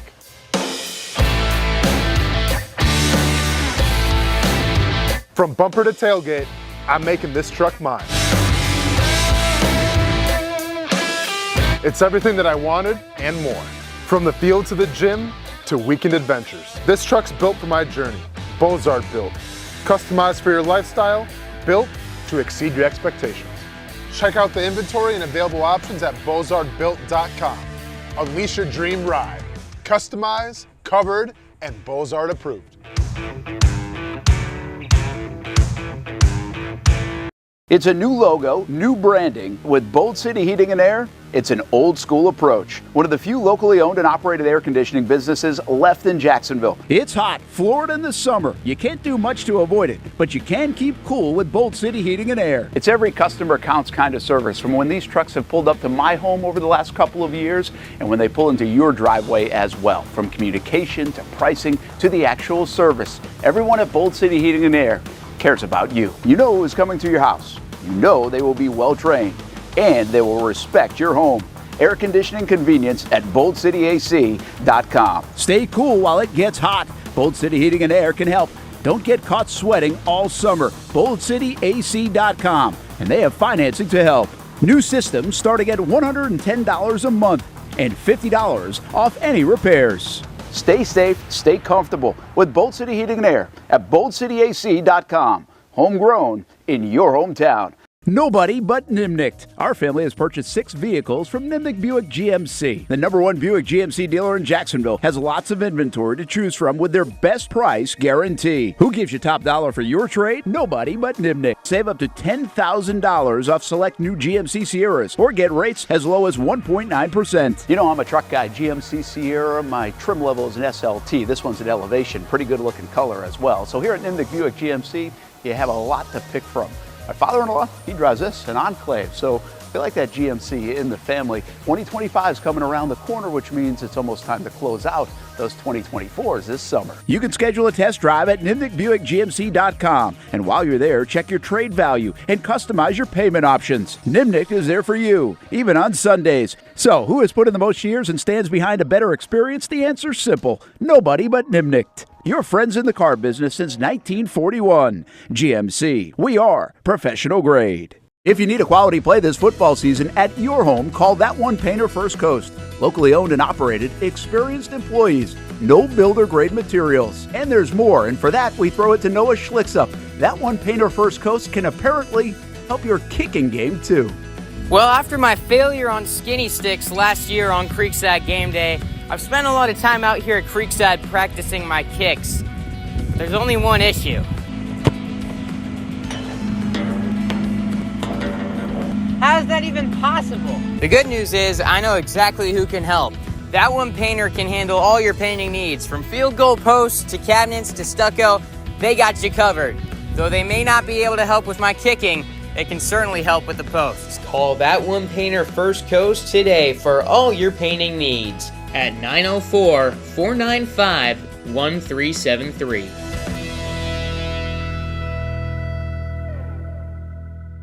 Everyone loves a good game night. Here you don't have to be the host. You don't have to clean up. They bring the food and drinks to you, and you can watch whatever you want on the big screens. It's more than a card room. It's a night full of fun with friends. Best Bet Jacksonville, Orange Park, and now the newest location here in St. Augustine, right off 95 at exit 311. A brand new clean room, a full bar and menu, my favorite sushi in town. And I love the fries too. You don't have to just play poker at Best Bet. That's why I come over here to the table games and play one card poker. That's a pretty good card and a win. One card poker is like war as a kid, you against the dealer. And this isn't the only fun table game to play. A friendly staff, a lot of fun. It's a good night out at Best Bet Jacksonville, Orange Park, and the newest location in St. Augustine. You can be a serious player or a novice. It doesn't matter. If winning equals fun, you're a winner every time at Best Bet. I'll save you a seat, and I'll see you down here at Best Bet St. Augustine. Welcome back to the Brent and Austen Show, streaming on the Action Sports Jax 24/7 network. Hey, welcome back, everybody, to the Brent Austen Show, Action Sports Jax 24/7 network. The Green Bay Packers coming to town this Sunday. Jordan Love, Josh Jacobs, Matt LaFleur. Speaking of Ashland University, by the way, spent a little time at Ashland University and now is the head coach of the Green Bay Packers. Look what else just arrived there. Got a chicken sandwich here at the Four Scholarships golf tournament here at Queens Harbor Yacht and Country Club. And we got a little Whataburger grilled chicken sandwich. See, you wanted the Whataburger dropped off to you, Austin? I got it right here at the UNF golf tournament. And I'm sitting here smoothie-less, hungry, starving, because I got a little bit of a late morning today. And, yeah, I might just take a couple ounces of ketchup to the dome. We'll see. Could at least been spicy. Could have a spicy Wednesday. one. What do you do? Into a Whataburger Thursday. Why not? So make sure you check it out.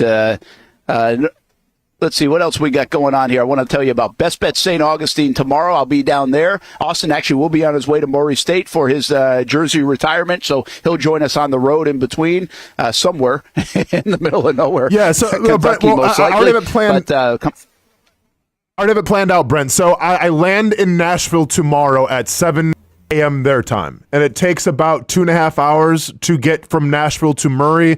So ideally, I should be on the show for the last at least 2 hours if the flights are good and everything.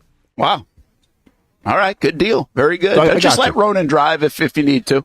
I got you. Yeah, no worries. I mean, you could probably do that in the middle of nowhere, Kentucky, right? Just let the 9-year-old drive. Well, looks like he's 15. I mean, I'm sure we can probably go to the bars after the ceremony and they're not going to card him. So I think we're all good. Yeah, meanwhile, I still can't get in without getting carded. Babyface Brent, man. Hey, that's not a bad thing to have. It's good. That's a compliment. And I guess that is a compliment. Hey, we're headed after this. I'm heading over to Nimnick Buick GMC. My father-in-law is looking at a new Buick Enclave, trying to get one. And so we're going to go see my buddy James over at Nimnick Buick GMC. I just saw Jackie Lynch over here. You can go check out Nimnick Buick GMC as well. Nobody but Nimnick. That's the slogan because, well, that's what it's all about. We've been dealing with Nimnik since we got here in 2008, and you want to as well. Generations of Nimnik and generations of your family can take advantage of the relationships at Nimnik Buick GMC. Nobody but Nimnik GMC. We are professional grade. Check them out at NimnikBuickGMC.com or off Phillips Highway. That's where I'm headed this afternoon, and more from Nimnik coming up in the next few weeks as well. As we get ready to put a bow on this show, Brent Martineau, Austen Lane, Jason Hamby. It's kind of been a fun one. I like this. I was trying to think of hey, we could let's go have some fun with this Jags 2-5 record, and we got it today at the expense of Hamby mostly, but also a little bit of Murray State in there. I like that. No. Hamby, we can always get it at your expense. We just needed you back full time.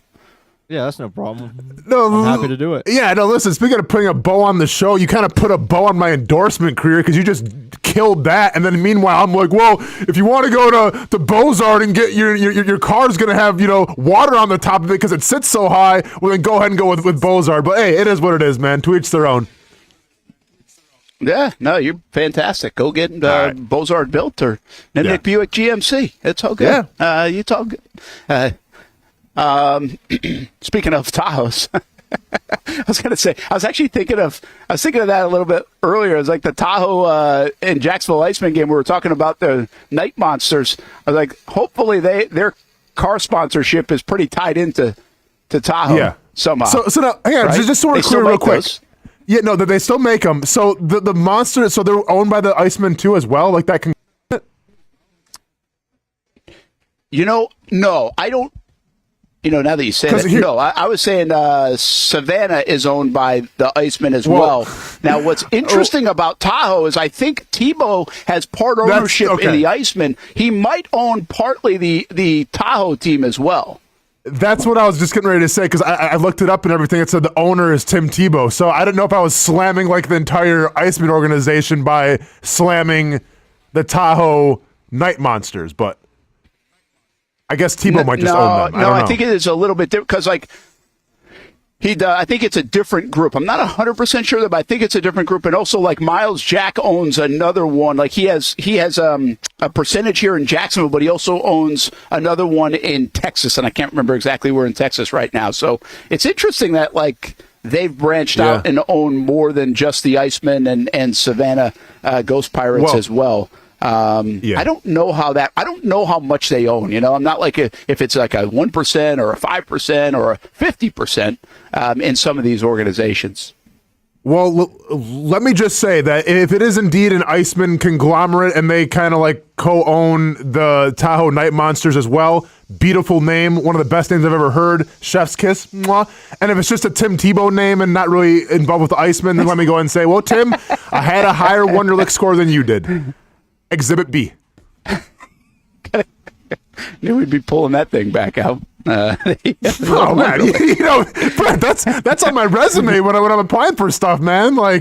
If I'm filling out for a new job application, had 1 point higher than Tim Tebow on the Wonderlic. You may have heard of him. Yeah, I had 1 point higher. Thank you very much. Yeah, that's awesome. I love the tie to Tim Tebow because the same draft and everything. Tebow's kind of laying low these days, don't you think? Tebow's not all over the place these days. Yeah, I don't wonder where he's kind of just settled into married life and family life. And I'm not saying he's nowhere, but he doesn't seem like he's all over my TV like years past. Is that same feel for you guys? No, you're not wrong, and I'm actually a little surprised by it, right? Because I always felt even when he was done playing football, this guy would be everywhere. Whether it's I don't know, Good Morning America or something, but I'm a little surprised how he's kind of been a little off-key. Just laid back. Hey, Hamby, you watch a lot of the college football stuff. Is that true? He's not on the SEC show anymore, right? Correct. Yeah, he's pretty much done with all of that as of right now. Yeah, interesting. Well, that's cool, though. I like that. I kind of respect that. That you don't. I mean, he's been everywhere. Good for him. Yeah. Yeah. Hey, Hamby, real quick, as we got to say goodbye here in the next couple minutes, what's the last week great college football slate? How's it looking tomorrow as you get ready to host Stadium Pulse tomorrow morning at 9 a.m.? I mean, we're gonna have some good ones. I mean, let me look up the full slate, but there are a lot of teams This is like kind of the make or break week in the SEC. For people might be surprised, but guess who leads the SEC? It's LSU and A&M. They're atop, and they have the best chances as of right now, record-wise, to go to the SEC championship, and they play in A&M this Saturday. You also got Missouri at Alabama, which that's not that great. Vandy hosting Texas. So could there be an upset alert there? Vandy's going to be attempting to do the same thing there. If Vandy beats Texas and Alabama in the same season, make it 30 for 30 on them right now, please. Oh, yeah. Wow, that would be unbelievable. You got Dylan Raiola at Ohio State. But the big one, actually, why am I talking about all this other crap? The biggest game of the weekend might be Notre Dame at Navy. It's like Notre Dame's only last shot to be upset. That's a great game. Yeah, Navy's undefeated. Could be a playoff team potentially. So, do you know what game I'm gonna be watching? And like, you're probably gonna laugh at it, but I'm being for real. I think Boise State UNLV is a huge game, and I've been in Vegas for the past couple weeks. I've had the privilege of watching a lot of West Coast football. Ashton Gentry, man, is must see TV. Must see. He is so fun to watch. He's such a beast. He is a beast. He's really, really good. And so check him out if you can. That seems like a big game. By the way, Notre Dame's a 13-point favorite against Navy. Oh, taking the dog all day in that game. And that one. And by the way, how about this stat? Nice. 661 NCAA football programs in the country. There are 25 that have not scored more than 20 points in a game this season. Only one FCS school. That's Florida State. They haven't scored 21 points this season in a game. Yikes. We'll leave you with that. Stadium Pulse, 9 a.m. tomorrow with Jason Hamby.